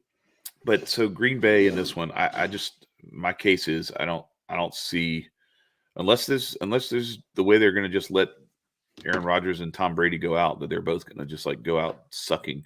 I tend to think that I've got some futures bets on Tampa Bay and Green Bay to represent the NFC in the Super Bowl. It's some weird stuff. Turnaround time if that's the case. That's right. Well, that's what I'm saying. But this is what happens in the NFL. We've seen it all the time. You see these teams get out to these quick starts, then they fall apart. You see the opposite happen. A team starts off slow, then they get on fire. And then there's like a 4-week first season, then there's another 4-week second season. And then the combination of those two creates like that first act. And then the second act is season 3, which is this season that's starting right now at the halfway point. And that's when you start to see like, oh, okay, so that Tom Brady drive at the end of the game against the Rams, that's the beginning of season 3. Like that was our cliffhanger. And now they're just like, oh, guess what? Guess who woke up from their coma? The Tampa Bay Buccaneers. That's who. So I'm not going to be surprised at all if this is the same sort of thing that happens for Green Bay, because it's the perfect setup. Everybody looks at this Dallas team, and now that Dak is back, they're like, oh, shit, man, this is like the team. This is the squad. If anybody can beat Philadelphia, it's that team, that sort of thing. So I'm looking at this as Dallas is going to be looking ahead to some of the stuff they've got coming up, and Green Bay's playing so badly that I'm still not putting any prop bets on their offense, but I would take Green Bay. I would sprinkle a little bit on the money line, and I would even look for, if Dallas gets out to an early lead, I'm hammering that money line for Green Bay to come back and make a game of it late. Yeah. Real quick, shout out to the Tiger's Tail. All my homies are at work right now, tuned in, watching us at the bar that I work at. I'm not there obviously because I'm off today, but shout out to the homies that are over there tuned in. And shout out to the Tiger's Tail. If you're in the Central Jersey area, we have amazing food. Come check us out over there, and amazing service when I'm there. So don't go on a Sunday because I ain't there on Sunday. But not when AG's homies are there who are watching the show right now. Only when AG is there excellent service. Yeah. Exactly. AG low key dissing his. I'm gonna be hearing about that one. What'd you say? You just low key dissing them, like especially there's excellent service when I'm there. Like while they're all there and you're not there, it's like, damn, man. Don't go now. I always poke fun. It's nothing new for them. They've heard it all before. I poke fun. Yeah. They're all great. They're all great. Oh yeah, for sure, man. Me and Chad linked up with Jabari out in Vegas, and I told Jabari while we were in Vegas, come through anytime, man. Checks on us, we'll take care of him. He'll be VIP if he walks in. I got to get HJ to come through too. I don't know why HJ hasn't come through yet. Jonesy, wasted talent, everybody. So definitely got to get a link up out here. All right, so it's not an official play. It's funny. It's funny taking the money line here. Got you. But yeah, it's funny that you mentioned the seasons and the like the third act to third season of the NFL within the season and whatnot, because they opened up the season on Thursday Night Football with that little like Oscars setup thing where they were basically like, here's the newest season of the NFL, and like they did all like the player awards. So like the NFL is well aware of what goes on. Now this might be a little more up Jay's alley than anybody else's here, but if you get what I'm putting down there, the NFL is aware of how these games perfectly align that way every single season, and how there's always that discrepancy and whatnot, where the team the Packers are down and out, and then all of a sudden they're making a Super Bowl run. The Bucks are down and out. All of a sudden they're 14-0 at halftime against the hottest team in the league. Like look, man. The NFL is well aware of what's going on here from a marketability and money making standpoint. I'm just throwing it out. That's it. It's a money making thing. That's what I was going to say. Like this is, I do too much stuff in the stock market to not recognize when everyone else was shitting all over all the oil companies 2 years ago, and oil was super cheap, gas was super cheap, and they were like Brent crude was like they were giving it away for $37 a barrel if you could take it. And then like a week later, they're buying it back for $48 a barrel. And it's like, what the hell are you doing? That's the moment. That's the moment where you go. And I did, like, I went all in on like Chevron, Exxon, a couple of those heavy hitters, and then Occidental Petroleum and a couple others. Like when everybody else hates it, that's when you get in. It's just like what I was saying about the Seahawks. That Seahawks line, low, sell high, baby. It was not a good idea for me to take the money line when they're in the red zone, and I'm buying basically the possibility that they score a touchdown there. They only end up getting a field goal. Now I'm short the money that I put in because I was buying part of a piece of that touchdown opportunity. The time to buy it was right at halftime when they were down by 2 touchdowns and it looked bleak as hell. Now, if Tampa Bay gets moving or something like that, and then it might I'll be be right time back, to Chad. jump in again. So sometimes you got to look at this stuff and the big money in Vegas, the big money that moves some of this stuff. And if you believe Benny Cunningham, which, I don't know, I'm not saying I do, but I'm definitely not saying that I don't. That some of this stuff is a little more scripted than we are led on to believe. Then I look at this stuff and I'm like, okay, so we really believe that they're going to just continue to shit all over Aaron Rodgers. If they didn't do it last year after his whole immunization debacle, then you think they're going to do it now? Like, you think they let him win the MVP last year with all that stuff going on, and then this year they're just going to be like, "No, we're done. We're dead on A-Rod." No. Oh God, let me go kill another damn bot. Sorry about the bots in the chat, y'all. This is insane. All right, there we go. They have been blocked. So, my bad, y'all. Yeah, I got to work on that, Jay. Let me get you wrenched up, and I'll take care of that. But anyway, so what I was going to say is, I look at this and I look at like Aaron Rodgers, Tom Brady. So I put some bets in, and I also put one in on the 49ers. And this was like as soon as the Christian McCaffrey news hit, I was like, let me go hit this now before it gets crazy. I actually don't think that the 49ers are going to win the Super Bowl this year. I think it's an outside possibility, but what I'm looking at probably buying that one back at some point when the odds get good enough. And I'm just looking at like I was looking to make money. So it was more of a leverage and arbitrage situation there where it's like, all right, the 49ers are worth way more than I was like plus 1,400 or plus 2,000 or something like that odds that they had at that point. And then they get McCaffrey, then they go on a little winning streak and they're killing it. So that's kind of how. So I'm looking at that with the same set of eyes when I look at this this stuff with Green Bay and Dallas. Dallas at Green Bay. So here we have the situation. It's Lambeau Field. Dallas coming into this game, off a bye week with like this sort of, up and coming juggernaut. They finally have the whole squad together. They're playing defense out of their minds. The Packers couldn't even score against the Lions last week. It all sets up to say, oh my gosh, like this line is crazy. How is it only 3.5 points? And it opened at 5.5 and it has moved down to 3.5. I can't imagine there aren't tons of people just hammering the Cowboys minus those points for this game and probably even taking that minus 205 money line too. And so I'm all over the Packers because that's just the way that I feel like this thing is going. And the setup is too good. Like I said, I probably will sprinkle early, pregame. And then I will look at that. The Buccaneers just lined up Tom Brady almost on the sideline. He was out so wide to run a little wildcat shit or something for nothing. They got like 2 yards out of the play, but they ran their play. Yeah, how do we get Jay a wrench, bro?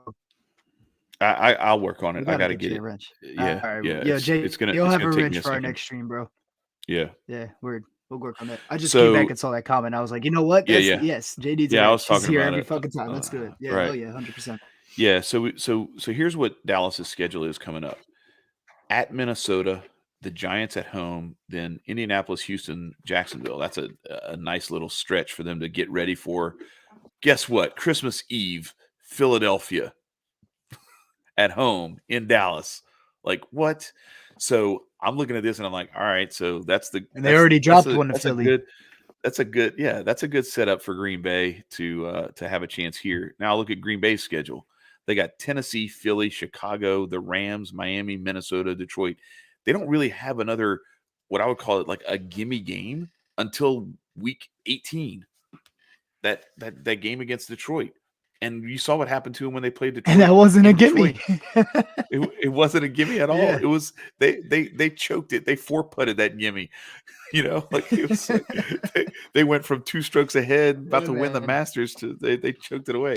So I'm looking at this game here and I'm like, man, this is this is kind of their for them. It's similar to what like that Raiders setup was, where it's like, man, you're on the verge of your season not mattering anymore, and you've got to win this game. And I don't know, I could be dead wrong, and this could be the end of the Aaron Rodgers era in Green Bay, and it could just be like time for him to hang him up. But I tend to think that this is going to be where the Packers are going to find themselves, and I wouldn't feel that way necessarily if everybody else weren't just so heavy on the Cowboys. So I'm just saying. Yeah, and you So said you're on the brink of. You said you're on the brink of your season being over, but like I would argue the season is over. Them winning this game like is the only thing bringing it back to life. It's already over before this game started. Like last week ended the season. They win this game, they got like some CPR. You know what I mean? Like they're dead. Yeah. CPR is this game. If they win, then the CPR worked. They have some life, but they're dead right now. You know what I mean? They right now. They seem, it seems that way. And you've got like them, the Cardinals, the Saints, the Rams, the Falcons, Washington, and San Francisco, all between like 4-4 and 3-6. So, I mean, yeah, it's going to be extremely tough, and they're not winning their division. That's for damn sure. Oh, Brady just and threw with a the pick. Bears playing better, they might not even Brady. be second. You know what I mean? Bro, they lined Brady up wide again, and whoever it was just threw a pick, trying to throw it to Brady, and they snuffed it out easy. But yeah, so ahead, like I think I'm on 2nd and 2 right now. That's crazy. So San Fran is in that last wild card spot right now at 4-4, and it's going to be hard for them to stay there. I think I could totally see, and we're seeing what's happening with Seattle right now. The 49ers aren't even necessarily out of the picture as the potential division winner there. So I'm just looking at this from the standpoint of like, I've seen crazier things happen. There's still 8 weeks to go where Green Bay wins this game. They're 4-6. You go on a little hot streak and get yourself capable of winning and getting yourself into the playoffs. Whereas you lose this game, and yes, it's officially over because they don't come back from 3-10. I mean 3-7 in 10 games. Right. They don't. Well, and then they don't have easy wins the rest of the schedule, like you just said too. Right. Real quick, so I just got a text from Ash. She wanted to let me know that she is more than a homie. She is at work right now at Tiger's Tail.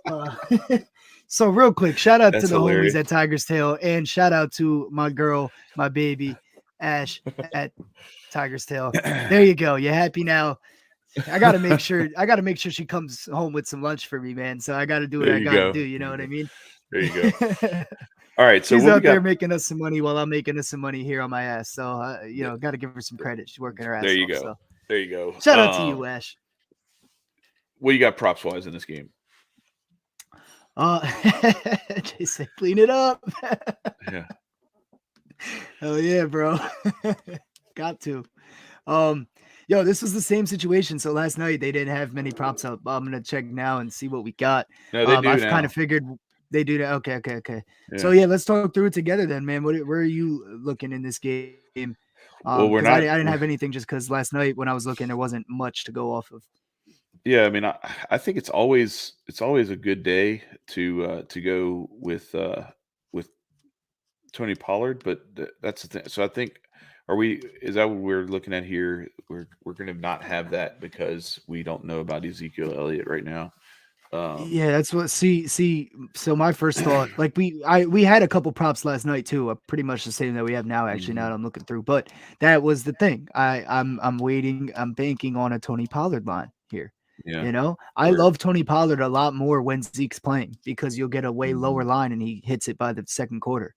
You know what I mean? Like I like taking Tony Pollard at 33.5 yards and having him bust a 40-yarder in the first quarter rather than taking him at 70 yards as the starter. But we don't have any lines for that. And that's where I want to go. Like it's the same situation with the Tyler Higbee and the Rams. Like that's where I want to go. But I got nothing on it right now. One thing that is interesting, what do you think about Mason Crosby field goals? It's plus money Mason for Crosby, 2. bro. Yeah, he fucked you on that contest. I forgot.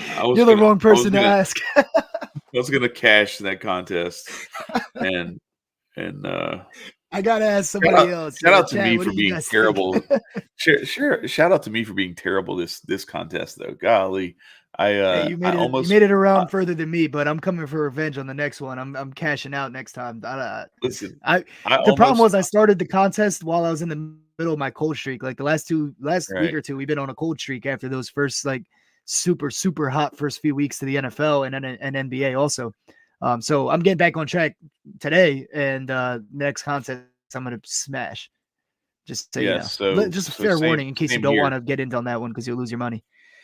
Yeah, same here. I almost went 2-7 in round 3 and still made it to the next round, but thanks to Nikola Jokic not getting enough rebounds, I just came up just short. But that was a plus 300 2-unit play that would have gotten me like into plus territory, and I failed on it. But yeah, no, so I want to look for Tony Pollard here, man. But I mean, I just don't have a good read on anybody else in this game here. Maybe passing yards for Prescott. But like, I don't know. I mean, a whole side of this is banned. Like the Packers offense is banned. I'm not even looking at them, even if the lines look good. I'm not betting the Packers offense until they show me something. That pissed me off last week when they had Aaron Jones on the goal line, didn't give him the ball 4 times. So not just until they show I us am something. staying all the way away from that. Something like 3 weeks in a row before I'm even considering. Yeah, that too. Yeah, exactly. They're banned. They're on the ban list. They're like the Broncos offense. We ain't touching that shit. So since you asked, I won't say anything bad about Mason Crosby again, I promise. But he is at 6.5 points at minus 114.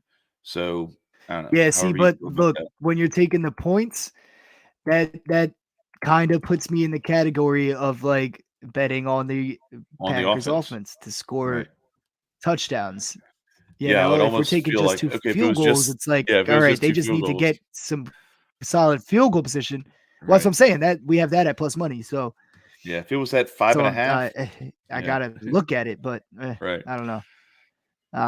Wait, so 2 Dak field Prescott goals is can plus hit this money? over though. Yeah. 2 field goals is plus money, but Crosby. 6.5 points is minus money. What does that tell you about what they think? Because they don't think. No, that tells me that they think they might actually open it up and start scoring some touchdowns, and that there's a better chance of them getting a field goal and 4 touchdowns than getting 2 field goals. Look, it's kind of like you're not gonna catch me. Yeah, no, I mean I'm just throwing shit out there. I don't have an official play or anything here. Unless we talk it out some more and really come to an agreement on one that I really like. I don't want to talk us into anything. So yeah. To your point about the kicking points though, with the that's kind of saying that they think there's going to be some touchdowns. The Packers might open it up, and that's kind of the angle we were just talking about for the last 15 minutes about this game is about the Packers kind of getting it together finally and winning the game and buying them while they're low, selling them high and things like that. So it's definitely the right idea. That's on the right angle. They probably could, start opening this up and getting some touchdowns. But this is like a situation where I'm still not going to bet on them to do that because it's like you're not going to catch me getting struck by lightning twice in the same spot.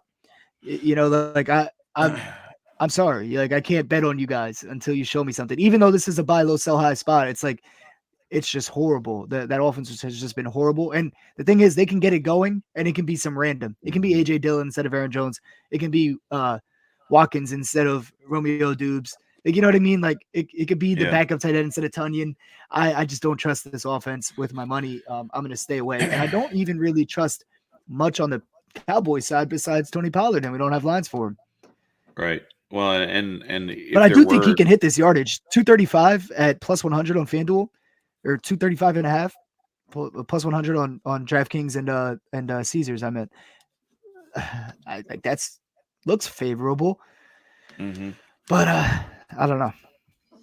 I'm definitely not going to make any official plays here. I might on Twitter, maybe. Like I said, go follow me there at itsag400. Links in the description box right there. Because I might make a play if I find a better reader if they open up Tony Pollard's lines for us. But other than that, I'm good on that. Yeah, if there was any consistency to the Green Bay offense, you could take maybe the lump of it being Dillon instead of Jones on one trip, but like that might be the only trip. So it's like you're really Yeah, I really actually got to say, I'm actually probably wrong on that Dak Prescott play too, because like even Josh Allen only hit 218 a yeah. couple weeks ago. I'm staying away from it all because I I don't you know think anybody's hit if I'm 250 right on them about yet. yeah if I'm right about Green Bay too, part of what they got to do is they got to do Stop that.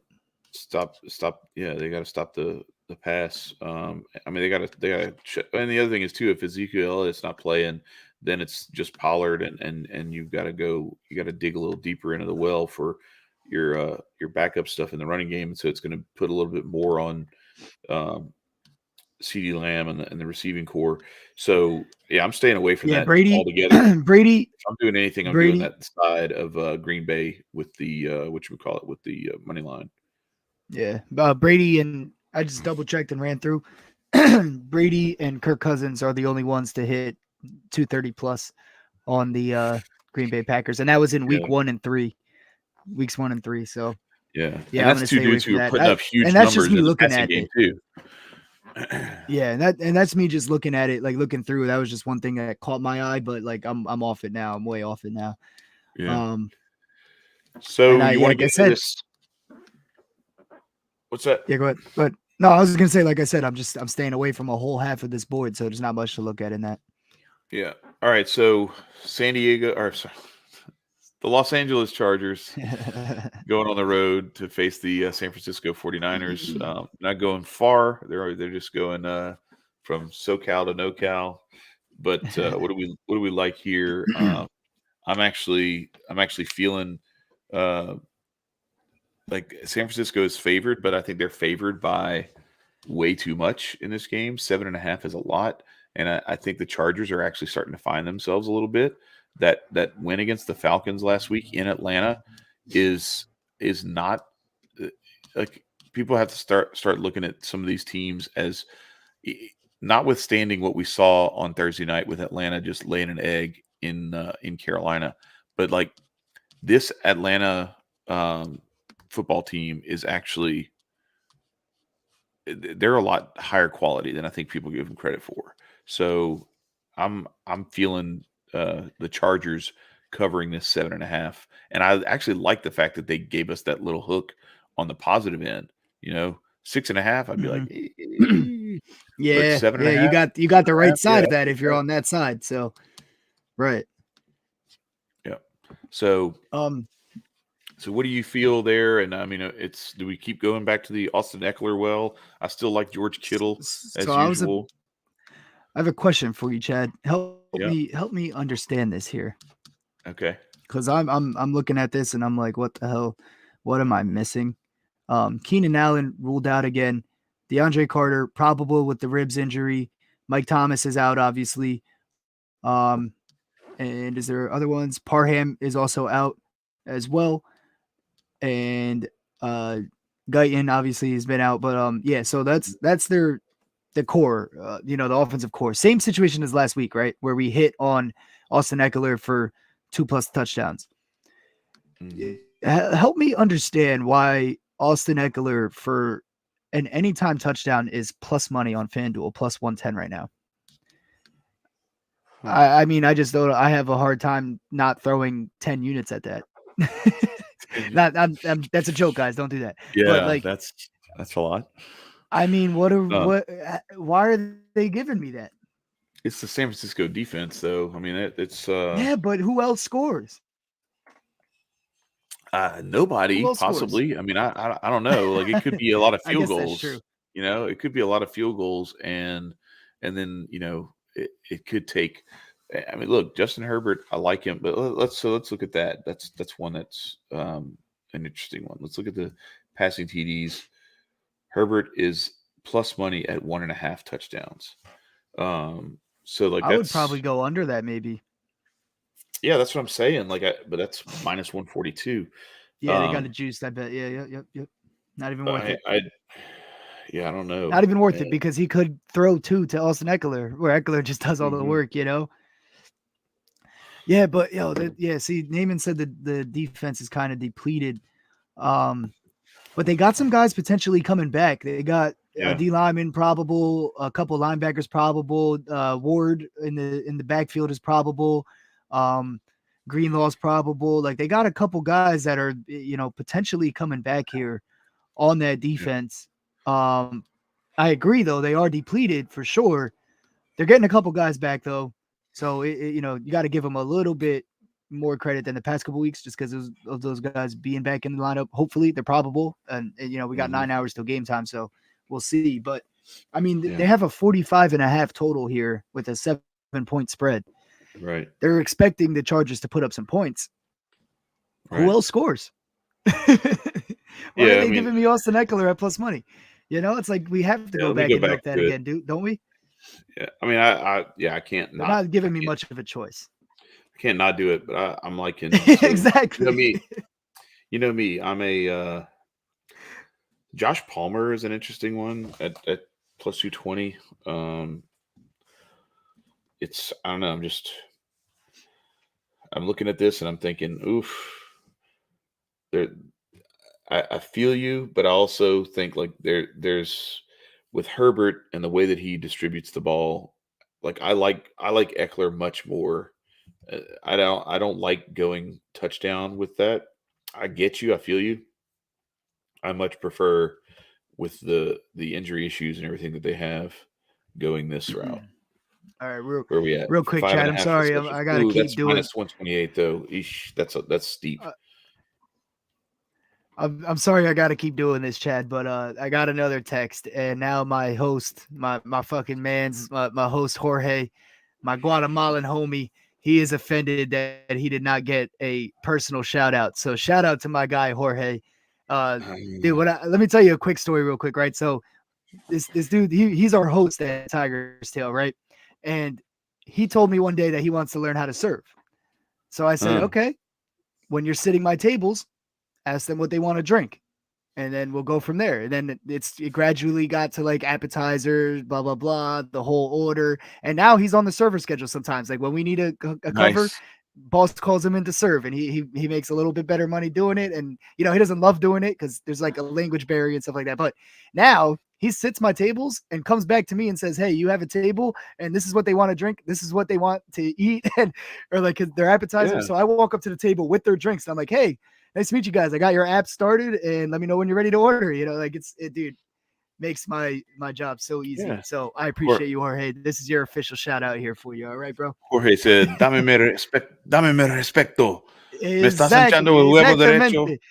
Yeah, exactamente. He said, what the fuck's wrong with you, AG? Yeah. Me estás echando el huevo derecho. That's what my father. That's what my father-in-law used to tell me all the time. Like, you're making my right nut swell. I'm like, what? The why? Pause, homie. Like, that's terrible. Dude, Jorge's probably fucking dying laughing right now. Oh shit. That's hilarious.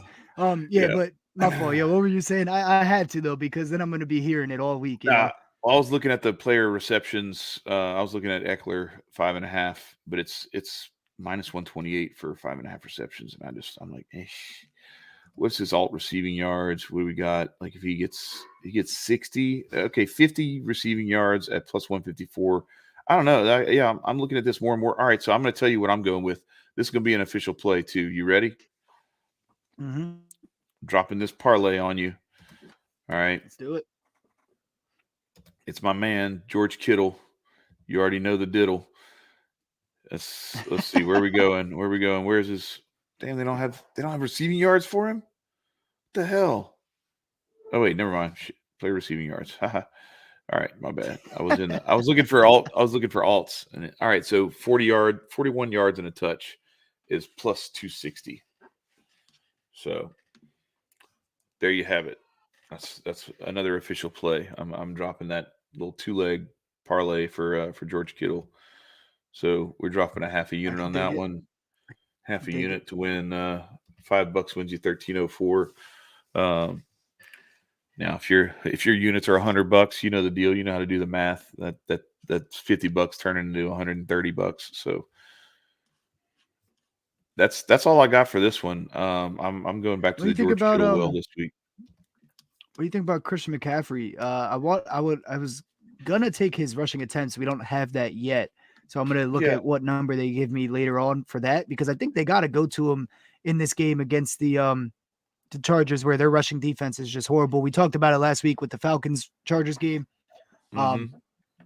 And both of those guys went off. Like Patterson had like I think almost 50 yards or somewhere around that range, and then Algier had 97 yards on like 9 carries. Yeah. C-Mac is the guy in San Fran right now, and Debo's shaking up. He's gonna play probable. Ayuk probable, but they're both on the injury report, so playing Yeah. at to some extent playing hurt. I'm not worried about Feed them. Christian McCaffrey. Yeah, but you're gonna feed McCaffrey most likely. He's at 35.5 yards at minus I'm not 110. worried about it either. I don't hate mentioned, that. I'm just mentioning it because me and Mike talked about this when we did our special. So we got a lot of time before this game starts. So shout out Yeah. to Big Mike Raider and go check out that video as well because we dove like deep into this game. We didn't have a lot of props, but we talked about what props we're gonna wait for and look at. So some of those might be slipping my mind. So definitely check that out. So you Yeah. get the full picture while we were focused on this game. But what I was gonna say is I forget what I was going to say now that I shout out the show. What was the point that I stepped in on? I don't know. We were talking about Christian McCaffrey, and I was talking about Yeah. George Kittle, and you were.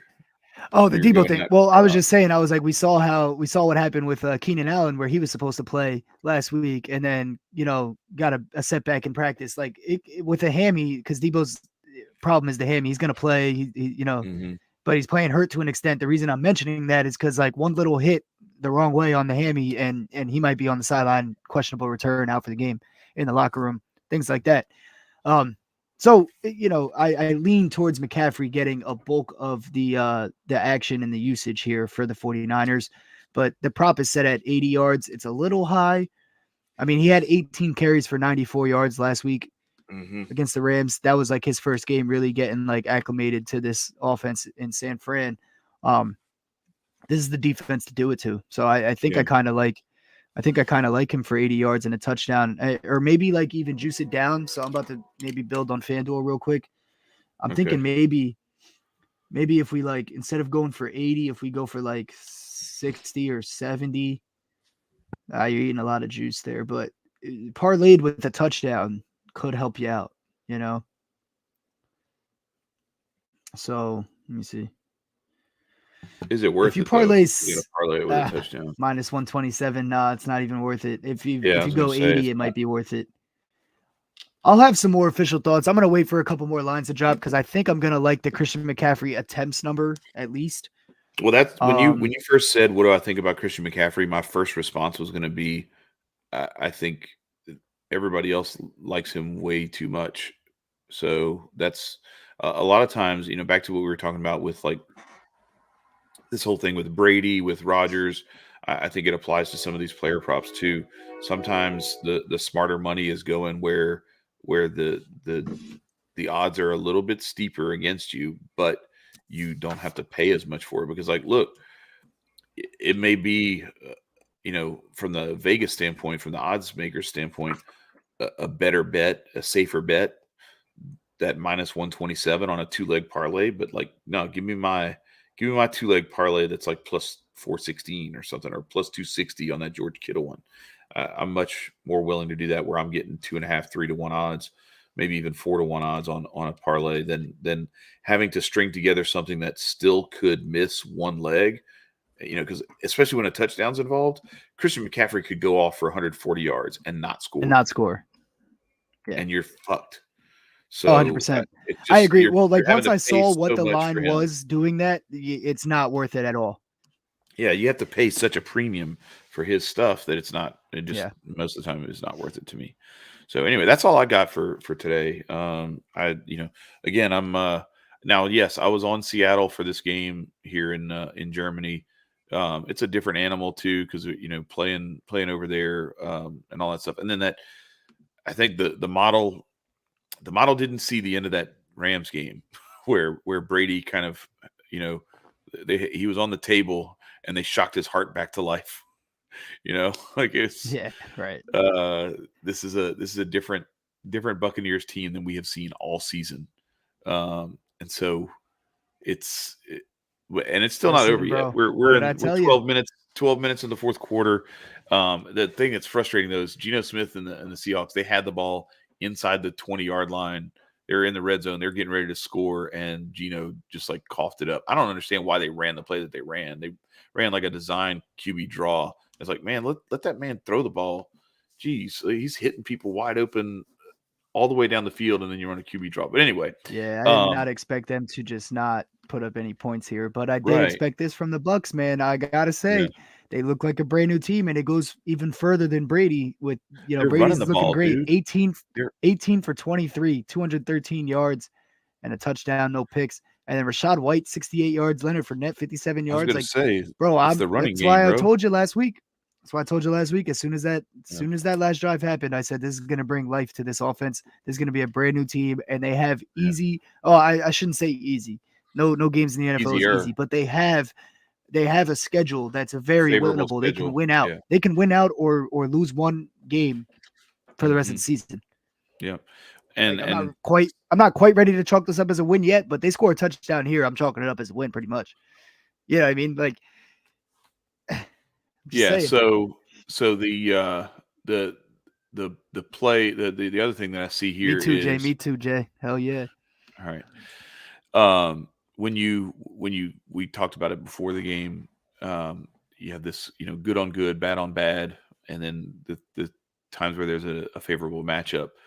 It's clear that the Seahawks' poor rush defense was the loser of the bad on bad matchup, because the Bucs haven't been able to run the ball all season long, and apparently the Seahawks is just what the doctor ordered for that, because they have not been able to plug gaps, and they've been getting gashed.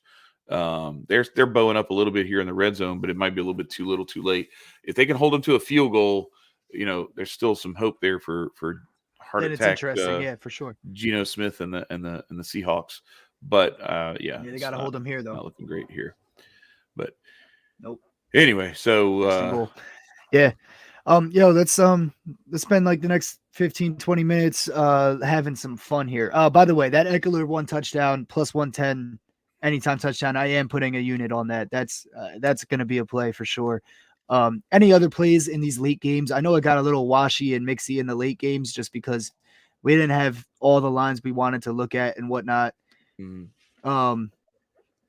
Oh shit, Chad's got a belt. But all right, one sec. So I got 0.9 units on this as well right here. Travis Kelce, 70 receiving yards. Jamal Williams, 40 rushing yards. Chris Olave, 50 receiving yards at plus 193 is what it was before. I'm not sure if it's the same now, but that's about 0.9 units to win 1.74 units.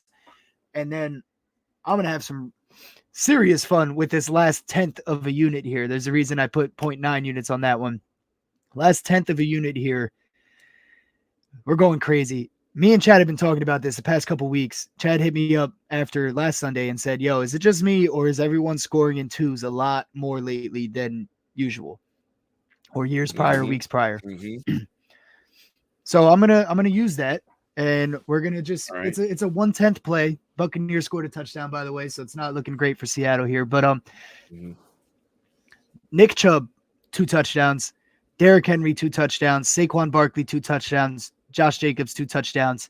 It's insane. I know. And I might take one out. Like, should we take one out of that, Chad? What do you think? Should we go all 4? Yeah, or do we round robin it? Round robin it, we're just going to have to put more money up. I didn't want to do that. It's going to kill the profitability of it, because then you're going to have to either cut the units down or put way too much money on it. With all 4 of these guys, we're looking at plus 75, 372. So we're talking a 10th of a unit to win 75 units with all 4. And we talked about all 4 already and why these are solid plays. You know what I mean? You want to just throw it in? Throw all 4? Fuck it.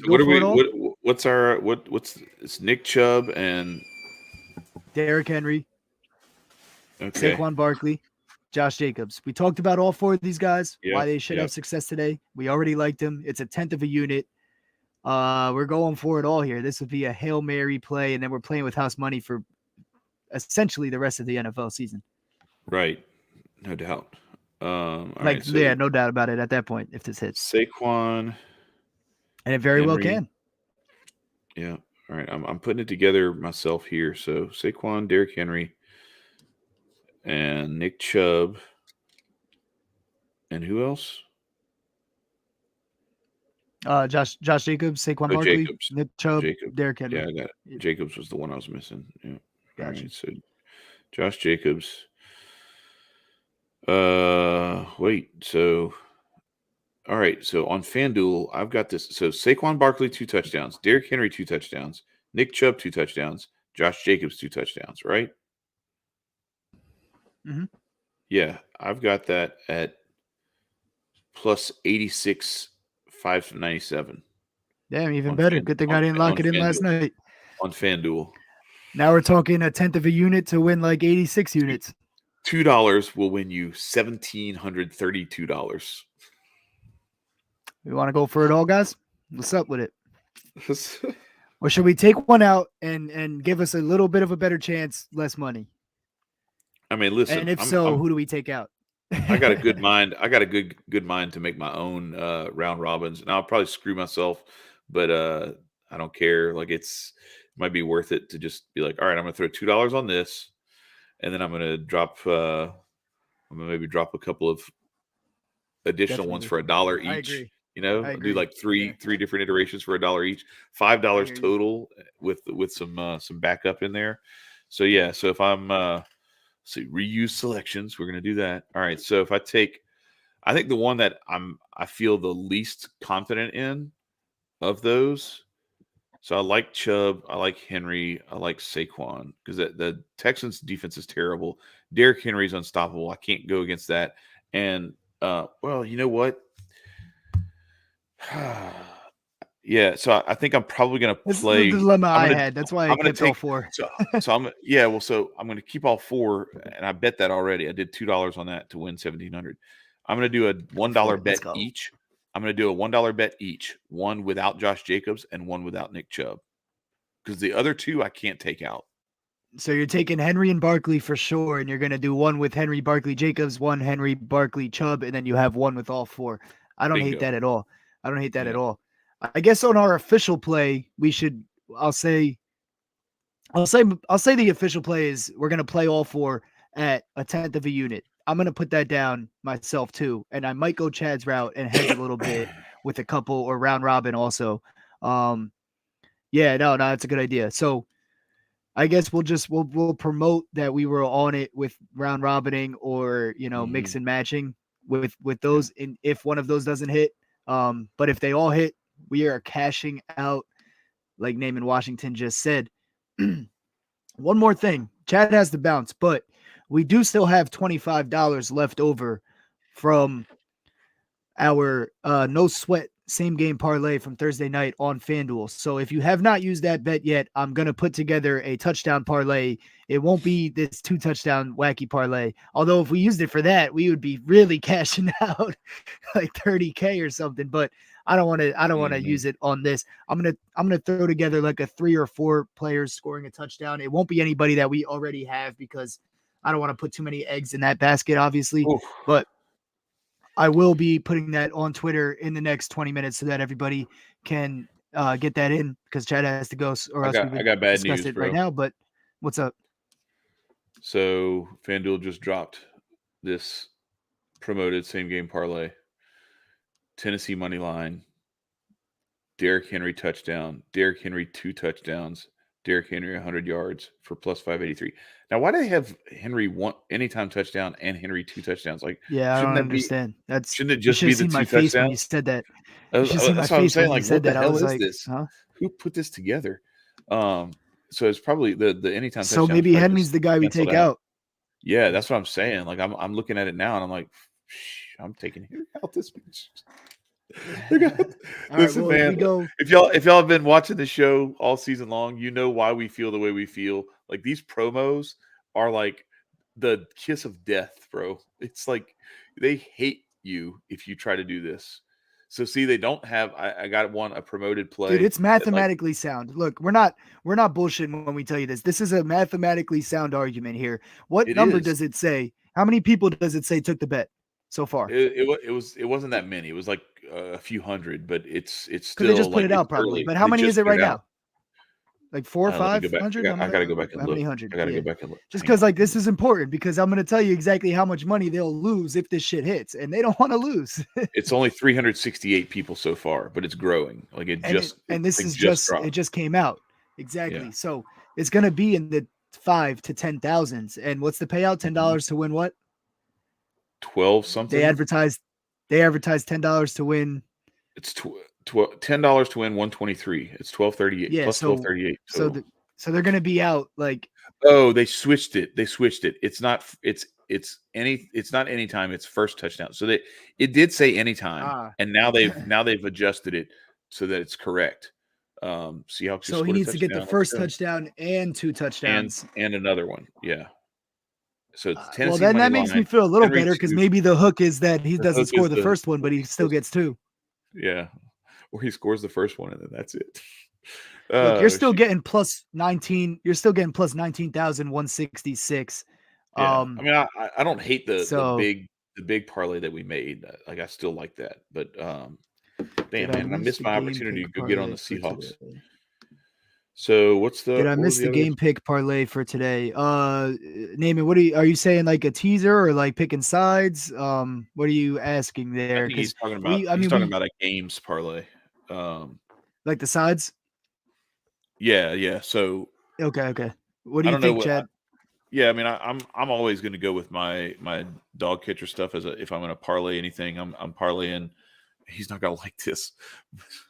It's Colts money line and Cardinals money line. And then if I'm throwing in some spreads in there, like even if I wanted to do just like a teaser, so you've got like the Vegas game that's a 4.5. The Rams is Yo, Geno Smith, 1 -3. touchdown. We need one more. Yeah, I know. Yeah. So Vegas -4.5, Rams -3. And then if I look at one of these other games that I like, so I like the Chargers actually to possibly win outright against San Francisco tonight. So I would look at that as a possible, like give me like a 4-point or 5-point teaser on those games, where give me all of those plus an extra I'm sorry, not that.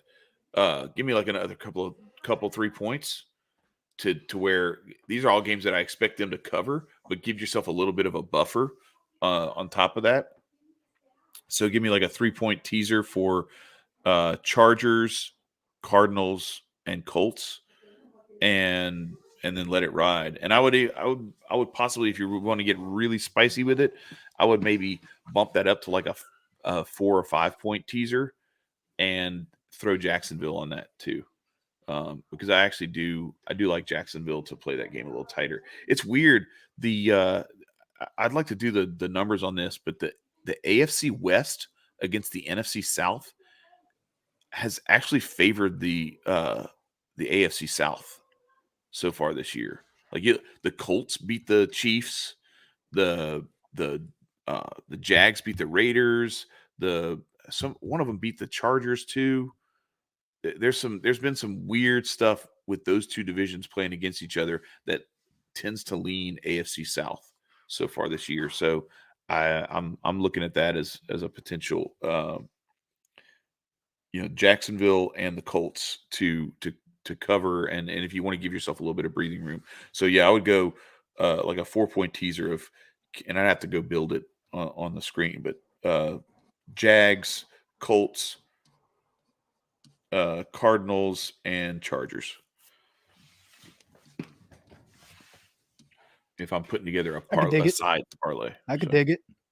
Yeah. So I bit. I'm not gonna lie. I think that we should use Chad's strategy. So that other unit I gave where I did 0.9 because I was gonna put 0.10 on the other stuff. That other's parlay that I did with Kelsey 70 receiving yards, Jamar Williams 40 rushing yards, Chris Olave 50 receiving yards at plus 193. I'm going to make that just a unit play instead. And I'm going to switch this 2 touchdowns thing. I'm going to use Chad's strategy. It's the better way to go about this.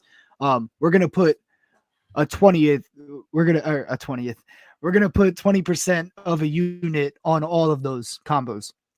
So it'll equal a total unit. We're going to do one 20% unit on all 4 hitting at the 75, 372 or 86, whatever it is now. And then we're going to do another 4 with 20% with all the combos, leaving 1 out. So combos of 3, leaving 1 out. Right. Gotcha. Just to play it safe. So I think that's the better strategy. And as long as one of those hits, we profit. If all of them hit, obviously we hit even better than we were gonna before. So yeah, that's what I'm gonna do. I'm gonna switch it up to that. That's a good idea, Chad. And then, like I said, the only other play we got coming is the touchdown parlay that we're gonna use our free $25 bet on. So it's not gonna count against our record if it doesn't hit, but we're gonna throw maybe 3 guys. I'll try to keep it maybe short and simple so that we hopefully cash it out.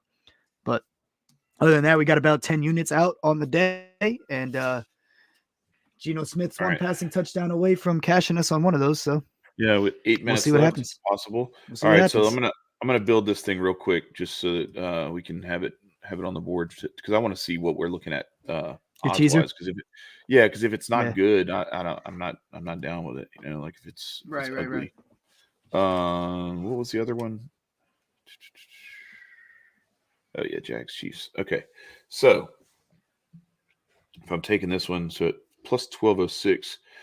So if I give us 6 additional points, that knocks us down to plus 240. I don't like that much. 5 points plus 275. Let's go to 4 points. 4 points at plus 350. So this is Chargers plus 11.5, Cardinals plus 7, Colts plus 8.5, Jags plus 13.5. Bro, like what you think, man? That's yeah. Hold on, let me make my screen to win bigger 35. Yeah. Yeah, plus 350 is not bad for that. Yeah, you're getting and these are all games points where you need them. And I'll tell you, and like the model's not perfect, and there's some factors that go into some of these games that 3rd and 10, and they let them get a screen and get the first down. Come on, Seattle, do better.